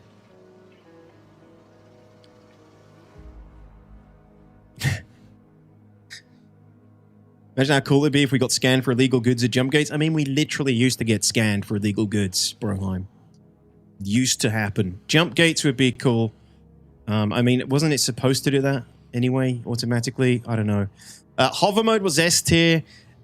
NQA terminals was pretty damn good because then, yes, you could sell the drugs there and they were lawless. Well, not lawless, but they were good areas for emergent gameplay. Law system, crime stats, a lot of good shit in 3.6. I think 3.6 is an A tier. Oh yeah, Stig, me too, man. I would love to see hover mode come back, but I think them tying it to like mav thrusters is probably a better systemic way to do it in the future. 318 is S tier. Yeah, maybe. We'll see about that. We'll see about that earlier. Yeah, 3.6 is A tier. Good patch. It makes it much easier when CIG's done a trailer for the patch. But 3.6 was S tier. And do you know what, guys? We're coming up to 3.7. And I distinctly remember 3.7 being freaking S tier times. 3.7, if you go back, like, at least, like, for me, my video content, that's when we started doing loads of shit in 3.7. 3.7 was when the playability was really high. There was lots of different, like, sandbox tools to do shit. It's when we were running events all the time. 3.7 was very busy with player-run events and player PvP events. There was a good variety of ships to play with. I think the ship balance, I remember being quite good. Is 2.6 the start of gameplay? 2.6 was the patch right before we got planets and moons, Poop Dog. 2.6 was very basic stuff. Not very basic stuff, but in comparison to 3.0, 2.6 was... it wasn't the space game we have today. Hey, Dr. Arcade, good to see you, man. Yeah, not too bad, dude. Good to see you. I kind of fake hover mode nowadays because I liked it so much. It was that good, Cloud. It was that good. So, yeah, 3.7. They do have a patch trailer for that, which is good. Makes things a little bit more interesting, right? Allows us to flow a little bit better. 3.7, playable now. What did we get? Oh, Star Citizen caves. is an ever-expanding universe, but now we're also going beneath the surface by adding a completely new, unique location, which is caves. FPS mining in 3.7 is the most lucrative business by far. Discover deposits and mine them. If you don't bring protection, expect some risks and you might die and not make it out alive. With mission sharing, you'll be able to take on harder missions with your friends. That means there'll be more rewards, such as loot, or maybe even reputation that you can... Okay, mission sharing for the first time was added to the game. So you split the credits for it. He's also got a crime stat. And caves were added. FPS mining was added. Pretty big. Share together. Players can already earn ships in the game. With the addition of ship rentals, this will allow the players to try out different professions and explore what suits their game style. With the new quantum enforcement feature. Quantum interdiction was in. Yeah, that was good. That was a nice addition to the game. That really stepped up the PvP. Although it took a while for people to figure out how they work. Players will be able to pull others out of quantum travel, at the same time preventing them from escaping into it. With the Banu Defender, we're introducing the first ship of a brand new alien species, which is exciting because it'll be the first time we get a really good look at what the Banu actually look like and where they live. And it looks awesome. So with 3.7, new players will start seeing the glimpses of what we're trying to do. So see you in the verse. God damn. Everybody's so fresh-faced and happy, and all the big names we've seen on a regular basis. All these dudes doing their thing back in the day. Good stuff. All right.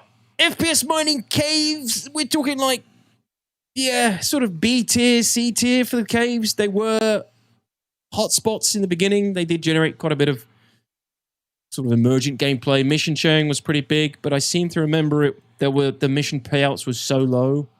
Back then, splitting it wasn't great. FPS mining was not lucrative either at all. But it was a cool addition. Ship rental's pretty big.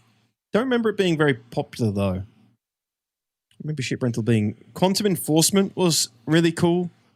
That's where, this is where that soundbite came from in my stream, where Disco Lando was talking about me. He was watching Detox. This needs to be done properly and done properly from the beginning. That's Dan Truffin. But the Disco Lando one, it was this patch where that soundbite came from, because he was watching my stream and I was trying to kill someone in a Mantis, and it took forever because it doesn't have a lot of weaponry on a Mantis, right?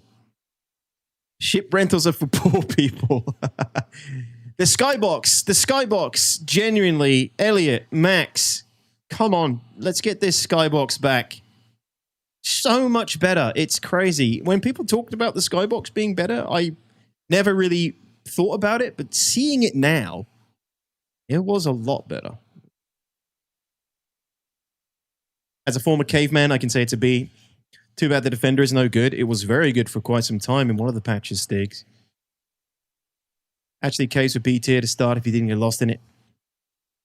Yeah, so...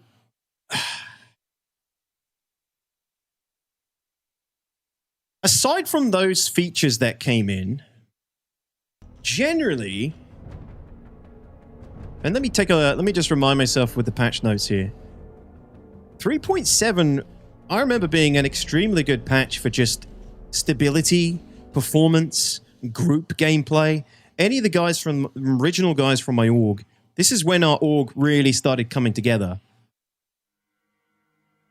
Yeah, 2019 is when I rebranded the org as Immobile Industries. It's when we moved into more industrial gameplay as well, because we had a lot of hauling and things to do that was quite popular. The game was just running really well. Team play was consistently good. Party markers worked. You know, everything kind of worked in 3.7. I remember it being a really good patch. It's when, yeah, my org kind of emerged. I kind of rebranded and we started growing. We moved, expanded our org and our Discord and everything. And we were playing together so much more because it was just, it felt a lot more reliable. It's just as good, like, in terms of playing together now, but there's, you know, things like party markers were more consistent. Group system was more consistent. We should have added a Cutlass Steel hovering as a mini-boss. Use railguns, rocket launch. Oh, I would love that in Siege. I said that to Max. We should have that kind of thing in Siege of Orison. Harvestable objects. Players can FPS mining. Levski. Ship rentals. Caves are added. ATC will now restrict landing privileges based on crime stat. New missing person investigation missions for caves. Star Marine. Elimination map. The Good Doctor. Ships and vehicles. The Harbinger was added. That was a good ship. Sentinel. The Mantis. Got the frag pistol. What a meme. Yeah, I think 3.7 was a really good patch. I do fondly remember it. 3.7 was a good time. I am going to put 3.7 possibly here in A tier. Nobody could find harvestables. I think you're right. Yeah, harvestables were a bit of a hitting a swing and a miss initially. One day I can tell you what I tried to cook up. Oh, cool. Okay. Yeah, no, I hope you can, man. But, I mean, I hope you can do whatever you wanted to do in another piece of content in the future, right? There's plenty more stuff to come, no doubt. It does have performance improvement on the roadmap. Yes, yeah, it has. Thank you. So 3.7, I'm going to put in A tier. It was a good time. 3.7 was good. Widely regarded as a good time amongst my community back then when we used to play a lot. Well, we still do, but... You said a hovering cutty steel with the side-mounted guns. That would be sick, having to snipe out the gunner NPCs. Yeah, Cloud. Yeah.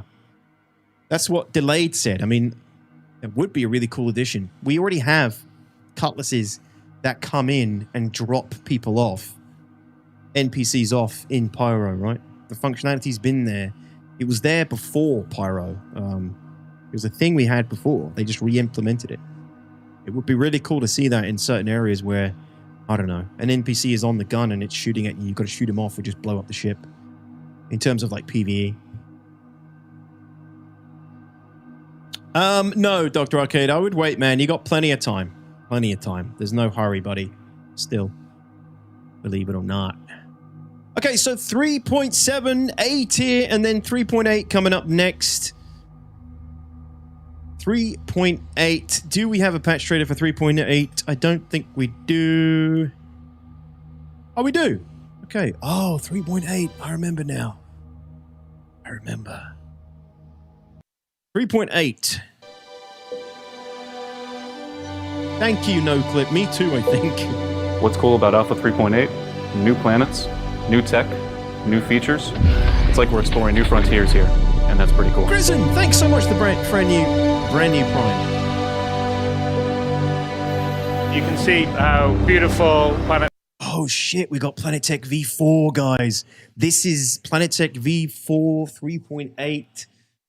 We are literally on the eve of Planetech V5 right now with the Genesis updates coming to the planets. V4 looks... You don't see repetition of biomes. I don't think there's any other game that has this range of skill. Microtech. This is the first planet which we approached fresh with V4. Without V4, we would not have been able to do it. So as the Lord describes, you know, there was a terraforming accident. Very, very cold planet. If we actually take a look outside, there is a ground snowstorm blowing in. Okay, but at this point, weather was client side. So I could be standing in a snowstorm and you could be standing in a beautiful, clear, sunny day. And that was the case for a very long time. So weather was lost on the player base, aside from playing on your own, you know, being immersed on your own, I guess. But the storm you were in wasn't being witnessed by other players. I also remember this patch being a big downgrade in terms of performance and playability after 3.7. I mean, it would be, right? We got the new Planet Tech came in, V4, so this was new, and when new stuff comes in, it's obviously, usually, this on this scale, not great. But how come we got Planet Tech V4, but was it only connected to Microtech, or did they redo every planet with V4?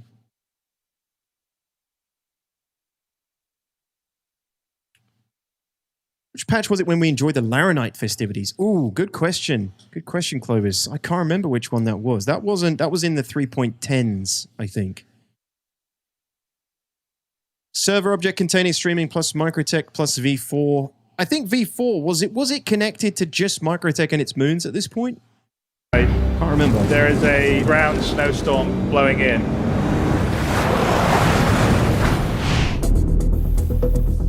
Server object container streaming is an important milestone because it allows us to achieve a certain scale in the game that we weren't able to previously. To put more content for the players to explore without being limited by server resources. That means more planets, more moons, more content. Melee combat does ship to 3.8.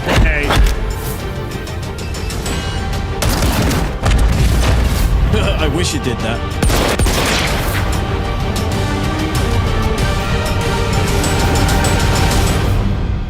Holy shit.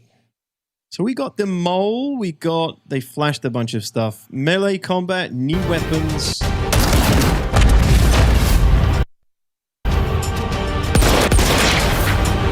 Improved space station interiors. Multi-crew mining. So we got multi-crew mining with the mole, except it was pointless. There was nothing worth mining as a crew, if I recall correctly. Correct me if I'm wrong, mining players. I'm pretty sure the mole came out, it was very cool, but there was just no need to use it. I mean, I think we only really needed to use a mole in the last year or so, or less than that, possibly. Anima's still sitting at 150 base damage. It's depressing, Perosi. I wish they would do something with it. We won't talk about Fight Club, but brawling is awesome pastime with the crew during QT travel. Yeah, it's a thing. It's a thing. It's not huge, but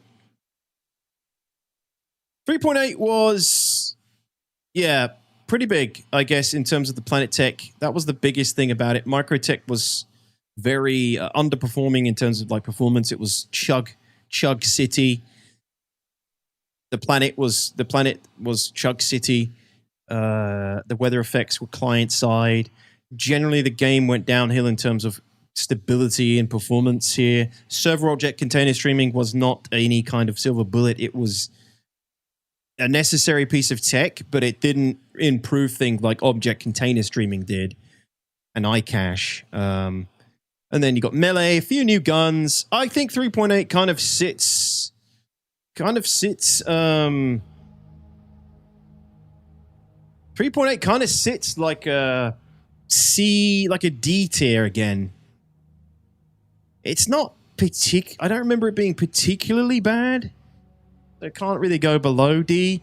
I do think we probably should have just not used F. It's like E can be F ultimately. I can't get rid of it though. You need the mole for quant, right? Did you? For the Quantanium originally? You might be right, Broheim. You might be right. I didn't do enough of it to know. Yeah, I don't know, maybe. Let me just quickly check what the patch notes said about 3.8. 3.8. Big known issue list. Added microtech, orbital stations above major planetary landing zones. Wait, we didn't have those at this point. So Tressler, Everest Harbor. Really?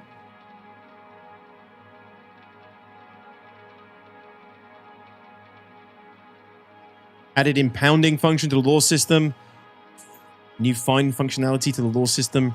Rescue hijacked 890 jump mission was added. That was a good mission. Call to arms was added. The Argo Mole. Yeah, okay. And server object container streaming. We were all hoping that would give us better improvements than it actually did. So, yeah, I think I'm going to stick with that. I think I'm going to put 3.8 in the D tier category. It's the D tier. Onwards to 3.9. 318 was the GOAT patch, obviously. Oh my God. All right, guys, this is a good one. 3.9. Who knows what came in 3.9?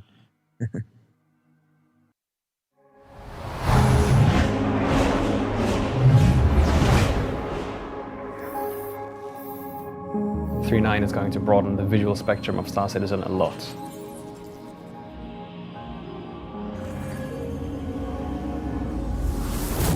First moons we have built with Planetech V4 from the ground up.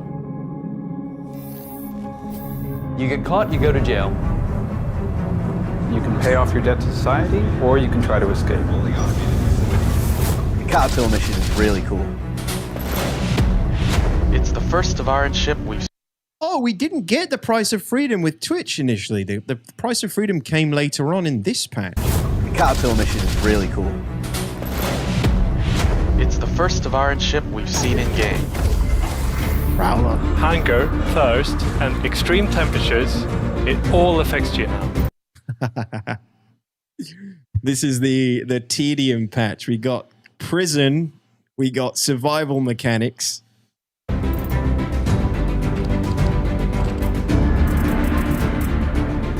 We are really, really excited to see how players respond. Wow, 3.9 was a small patch. That was it. Prowler never meta. Well, it's a lot better now than it was back then. Prowler was just dog shit for a long time. Actually, that's completely false. The Prowler was the best heavy fighter in the game when it first came out. The Caterpillar mission is really cool. It's the first Tavaran ship we've seen in game. Hunger, thirst, and extreme temperatures, it all affects you now.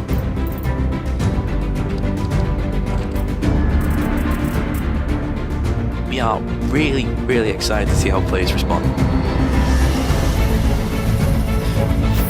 That was a very, very small patch trailer. 3.9, very small patch. Yes, yes. Let's just double check the notes again. Getting into a bit of a better flow here. Prison was a big thing, but I don't recall prison working very well initially. I mean, would it have? Probably not. Hijacked Caterpillar Prisoner Transport. Oh, the hijacked Caterpillar Prisoner Transport mission. Oh, okay. The Prowler, yeah, some ship weapons. Cortec added new contact list and party system flow via Spectrum. Oh, okay, so it linked it up with Spectrum. Default spawn location choices have been updated to only include major city locations. New Babbage, Area 18, Lawville. What the hell was it before? Updated ship AI behavior to include greater speed ranges and improved avoidance. Added missile incoming alerts to building block-based ship HUDs. God. Velocity limiter can now be adjusted while disabled. Return missiles to tap to lock. Okay. Lots of little minor improvements. All right. I think 3.9 is definitely a bit of a bad patch overall. It was introduction of prison, introduction of the survival system. Suddenly you need to drink and eat and temperatures and everything was affecting you. That was really buggy as well. I wonder if that was a patch where you died of heart attacks over and over again. It's the no respect for players time patch. Yeah, prisons, some other things. I don't know. Where do we put this? Where do we put this? Hold on a sec. Let's see those labels. Don't want to see those labels. Prisons, New Babbage. Wait, New Babbage wasn't in yet? Yo, John, thank you for the Prime sub. Welcome in. Much appreciated. Thanks for the support, man. I don't mind any of those things. I've dealt with prison, and I enjoy eating and drinking mechanics. I think E tier is too hard. I think, again, we're looking at, like, D tier. But we kind of need to put something in E tier, because I think we all know where F tier is going to go. But E tier is looking real lonely. And 3.9 is so small. If we go back to the 3 criteria, the content added was very low. No content, really. Did the content that was added work? The prisons didn't work initially very well. What was performance like? Performance was still pretty rough after 3.8. I'm a stick it in E, I think. Eagle thinks in E. Klausberger says D. I love to see people go to prison. Younger says don't do it. Why? What did you have some input on this patch, particular input? Younger that you don't want to see put into E? We all know what's going to be an F. Yeah, we all know what's going to be an F. But I think E is E for 3.9. I think we got to go with that. He's just too lonely. There's nothing going on there. Nothing going on in 3.9, really. Prison system was, like, big, but its introduction was not great. but its introduction was not great. It had a rough start. Although I can't really remember what patch where Prism system was working really well. But sorry, Luke.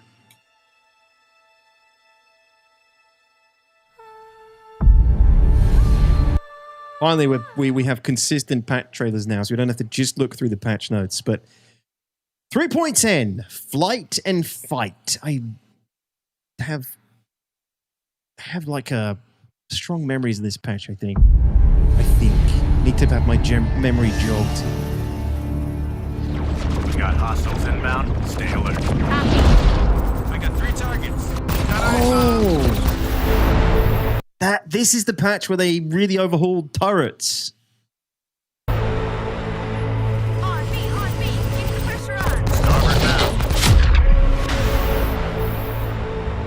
Down, 1 to go. Yes, let's finish it. It was bad. Turrets weren't great at all.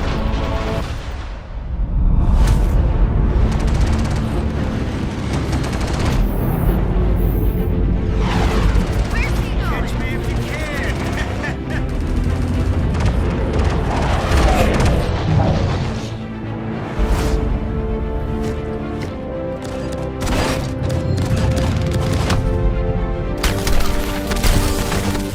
The hell was that?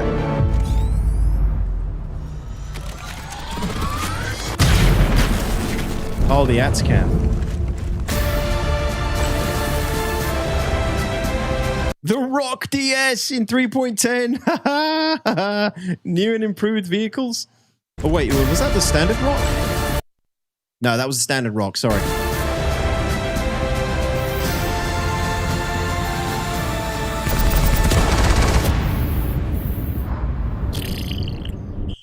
So 3.10, yeah, 3.10 was the big turrets are going to matter patch, but I recall them not mattering still. I recall turrets still being really hard to use and underpowered. Atmospheric flight effects, I think, were quite a cool addition. I'm trying to remember exactly what those were. Was it the different, like, you had different flight characteristics when you entered Atmo? I own prisons now, but I take no responsibility for it. Oh, really? What the hell's, what's Luke Presley up to these days? I haven't seen him in a long time. I think the new atmospheric flight effects was maybe just like the sounds and maybe the contrails and things like that. Yeah, contrails, flyby sounds. I don't think it was like different flight characteristics. Which is nice to have, but nothing crazy, right? New weapons. Again, 3.10 was a pretty small patch. It was a pretty small patch. Looks like they added the they added the Grimhex racetrack as well.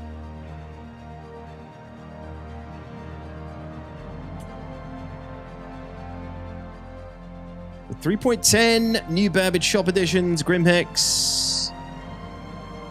Complete landing zone, FPS combat weapon types. Ability for the combat AI to engage the player using a wider arsenal of weaponry. Cover usage. NPC improvements.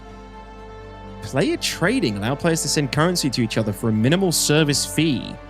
So for the first time, you could send money to people, which was pretty big. But I don't think it got much use. Impounding with Law System V2, electron damage, turret and gunnery improvements, new controls and functional UI added for turrets. Fixed weapons on ships and turrets to get more computer assists, which will make them viable choices, especially for multi-crew. Additionally, tweaks to pip calculation, improved stability for hitting targets in all aiming modes. I seem to remember it didn't do much. Thruster curves. Body dragging, high-speed combat. Oh! Ship systems will suffer the strain of traveling at high speeds with maximum velocity, resulting in the restriction of some player options in the cockpit, creating a vulnerability that will push players into engagement at lower speeds. Shit, I forgot about that. That was a thing. 84 months. Why? Why so long with you? Why am I a masochist? What's up, Sneak? Why so long with you? Well, come on, man. You've enjoyed every day of those 84 months. Thank you, buddy. 84 months. Good to have you back. Thank you for the support. Hope you're well, man. Hope you're well.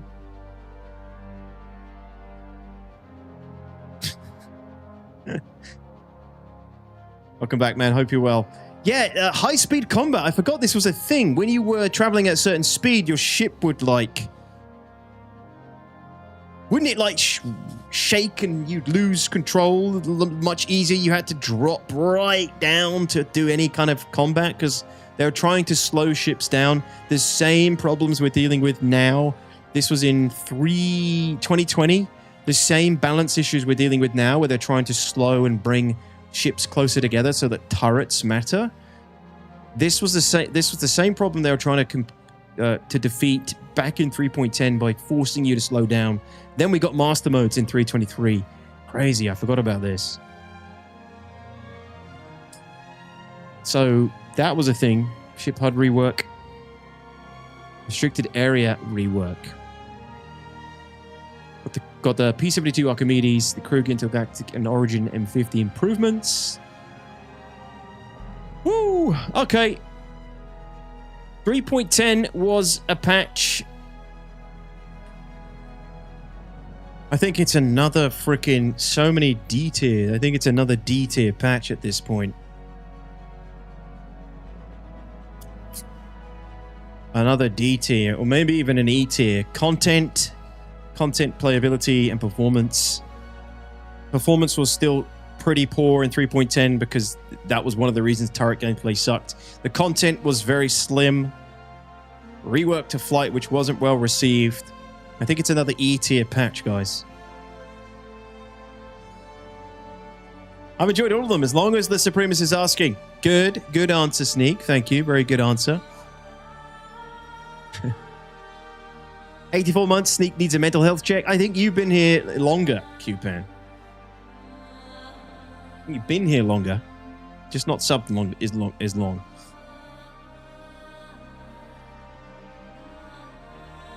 Yo, Stross fan, what's up, dude? Dawn of War 4 pushed to 3rd of December? No! Why, Asnog? Damn, that's... So when can we expect Total War 40k, I wonder? Because that's going to be closer to their release if it's next year at some point. Well, it'll be close either way, but... Alright, 3.10 E tier, I'm going to say. We're getting a little bit closer to patches that are easier to remember at this point. Although, 3.11 looks even slimmer.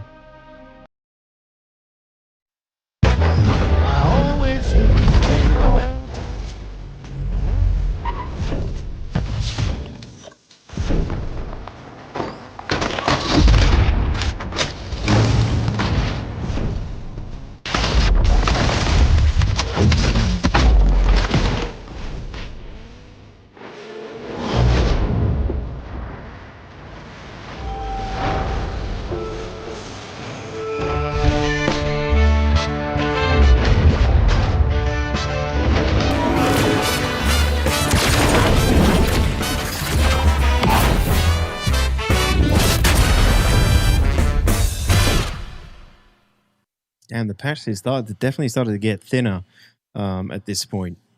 Things were thinning out, weren't they? I mean, this is the escape mission for the prison, I think, was added. That was fun. That was kind of fun. Running the escape mission was fun. Figuring that out on stream with Luke Presley watching and making jokes. Inventory control. God. So we had access to the rock inventory. Oh, this was a good patch. It's a good patch because this was massive for piracy on ground vehicles at this point, and pirates would have tons of content hitting rock miners planet size. You had loads of this emergent gameplay happening around planets and around people mining using rocks who were using like cutlasses and other ships to transport them. And you could make a lot of money as well, like pirating this stuff. This is where we got physical inventory and ships. Yeah, and I think this is where I don't know if it was ships or not just the rock backpack or the rock inventory. I should add I used the 3D and then there's a video on it. Okay, yes, no, gotcha. That blue management AI UI looked way better. Does that still exist for a single vehicle? No, it's different now. It's different now. Do you think that looked better? Yeah. It's not bad. The escape mission that I never saw a point to do. Just fun, really. Like, I think it was always quicker to just work your way out. If that worked. If it didn't, then escape was your only option. Was that 311? Now I feel aged. I went on SCL for the prison escape mission to show it. I was a baby. Really, Max? Shall we embarrass you? Bring it up. Okay, so 311, yeah, was actually a quite good match. You looked at me, 1-1 became. As we do that joint, I do adore our family of four, and life is simple. I don't know what the planetary improvements were. I think the planetary improvements were supposed to reduce the amount of rocks back then. I think they were still fighting rocks. We got the prison escape. We got new starter ships. And yeah, all right. Big changes to armistice zones. What the hell was the change there? He's blowing up a ship outside of Tressler. Not sure. Okay, 311. I think 311 was a pretty good patch, guys. Piracy was good. Rock mining was in full flow. There was a ton of good planet-side emergent gameplay going on. The prison escape mission was quite fun. Figuring that out in the early days. I think we put 311 up to... Oh, we got cargo decks as well. Force reactions. I think we put it up to B tier, possibly.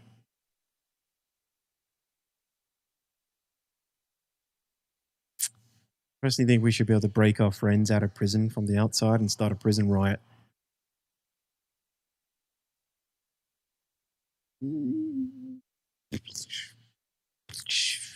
Something like that would be kind of sick, actually.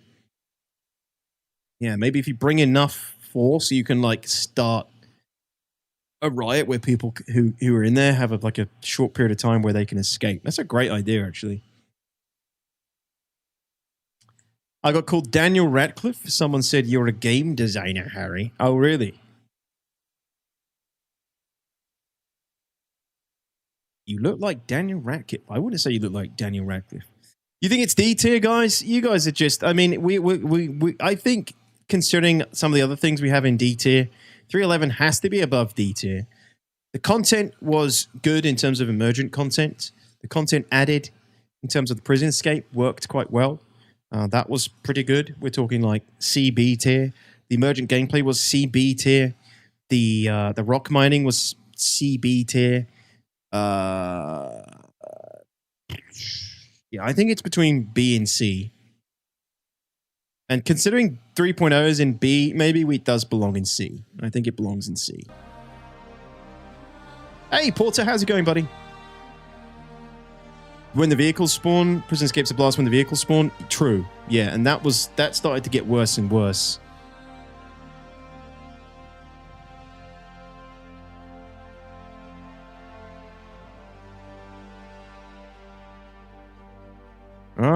I don't see you on this, Max. Still can't mine, missions bug out, equipment still vanishes.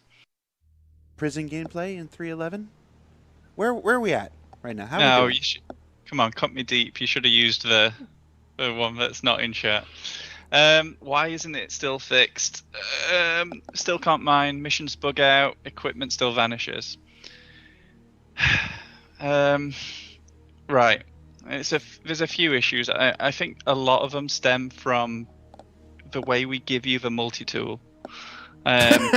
Usually, obviously, you go to a shop and it goes straight into your inventory. You don't see anything in your hand. There's no physical thing. Like, we spawn you...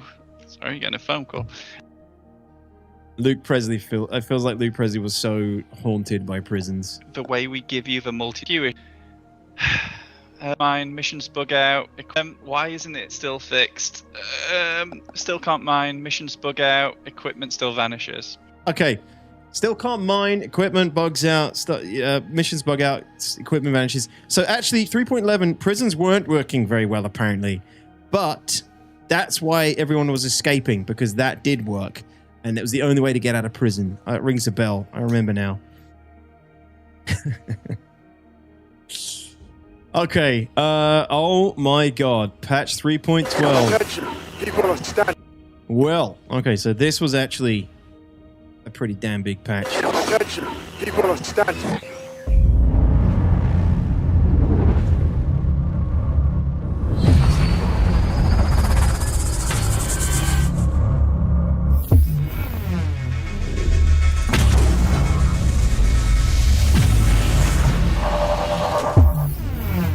Tractor beams came in.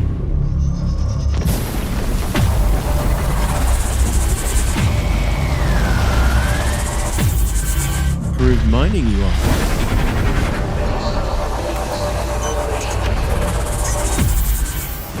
Finery decks.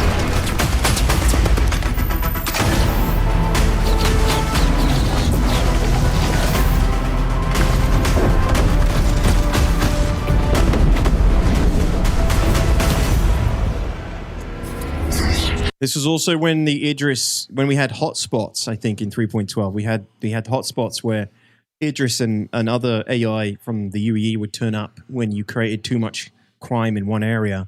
Be ready.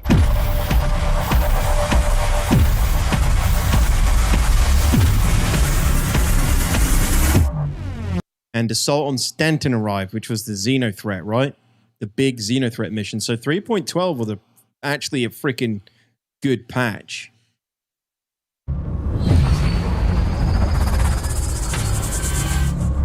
All right, Younger, no worries. Guys, I'm going to have to head off in a minute. I actually am. Time has already gone really quick. I'm going to have to head off soon for the solar eclipse. And remind everybody, there's a solar eclipse in an hour. Don't miss it. There's a solar eclipse in 1 hour. If you're in Europe, UK, you can see it. That's why I'm streaming early today. Yeah, I want to get out and catch it with my daughter. It's going to be her first time seeing it. And the next time you're able to see one like this is 2090. This good. So you should, whatever you're doing right now in Europe, you should think about going to see it. Ronnie Deck is really just a fancy shop with enormous front end. Yeah, I think 3.12 was, in terms of like, generally in terms of content and stuff, I think it was a pretty good patch. 3.12 was, content was pretty like B tier, I guess. B tier content. You also had the massive emergent combat PvEVP that was occurring around criminals and the hotspots with the UEE turning up with Idrises. We had massive fights there. That was good fun. Xeno threat was good. We got tractor beams in that patch, which was a big change, big improvement. I can't remember too much about like how well the patch ran. Performance was rough with like it is now with big fleets going on. When we had like 20 guys at a station and we were trying to force the UEE to turn up. When they turned up with Idrises and things, performance would be pretty poor at that point. But what's new? But generally, like as a patch, I think we got refineries as well, which I think probably helped with piracy. Gas clouds are added as well, some other little things. I think 3.12 may have been a B tier patch. Stallion, thank you so much for the 6 months. Gracias, my friend. Grazie. How you doing? Hello, hello. I'm setting up equipment as we speak. Nice, Stig. Do you have those cool glasses? I think we do. I hope we do. Isn't there another solar eclipse next year? I don't think it's as much of an eclipse as this one. Partial eclipse. I could be wrong, Klaus. It's not for a very long time until we get one like this, like today. Recapping all this stuff really points out what they've added and either removed or has remained broke. Exactly, Ray Tango. It's one of the reasons I wanted to do this today. It's kind of like good to kind of get the perspective again, remind ourselves of where we've come from, where we are, what's improved, what hasn't changed, things they've taken away. There's so much stuff has gone into Star Citizen and gone out over the years. It's crazy. You forget how much stuff they put in and dropped. 2090, yeah, 2090 glitch. So it really is just got to remember thermal immersion. What is microchip? Just came back from my holidays. Where did you go, Stallion? Nice, nice, nice. 312, guys. I think I'm going to have to stop on 312. 312 is probably where we're going to have to stop, and maybe we'll pick up where we left off tomorrow. But we are getting into the, we're getting into the more recent range now. The dreaded 318. Getting into the patches where it's a little bit easier to recall everything that happened, but it's kind of been interesting. Been interesting going back over. It's just crazy, this project, this game. It's just crazy where we've come from, where it's still going, where we're still not. So many big patches. And there's so many iterative patches in between all these as well. A total of solar eclipse 2 years ago, the day my son was born, they gave him a special t-shirt at the hospital. No way, Broheim! Oh, did you have the Omen music playing in the background during the same time? That would worry me. What does it mean if he's born when there's a solar eclipse? Oh, Sicily. Nice, Stallion. I'd like to go to Sicily. Beautiful. You can anticipatory rank 4.11 tomorrow. No, we got to 4.9 because we don't have 4.10 yet. But, yeah, that is... I'm going to call it there. I think that's a good place to stop for the tier list so far. We'll finish this tomorrow. And, yes. I've kind of overrun a little bit more than I thought I would today. Sorry, it's a bit of an earlier. Sorry it's an earlier one and a bit of a shorter one, but I think you can understand the importance of catching this full solar eclipse here in the UK and Europe until the next one, which is like, I probably won't even be alive to see it, but you never know. You never know. I hope I am.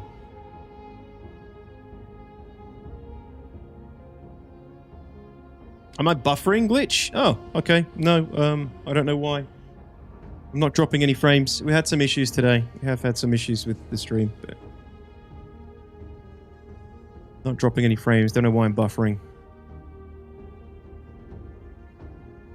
Oh, okay. Same here.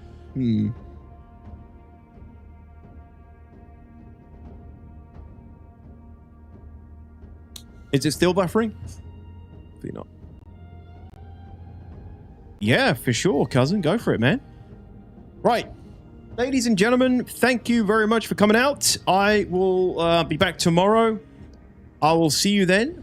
Thanks for tuning in. Thanks for checking out the tier list with me today. We'll probably continue it tomorrow. Another trip down memory lane.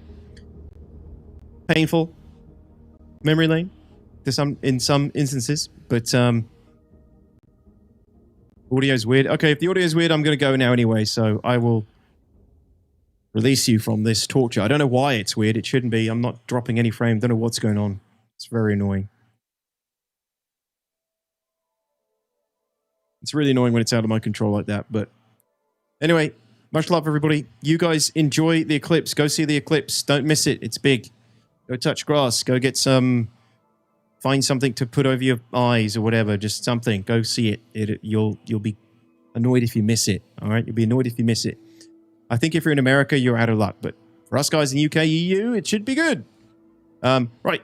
See you tomorrow, everybody. Much love. Thanks, everyone, for all the support. I will see you tomorrow. Have a good rest of your day and go and enjoy the eclipse. Good. Bye.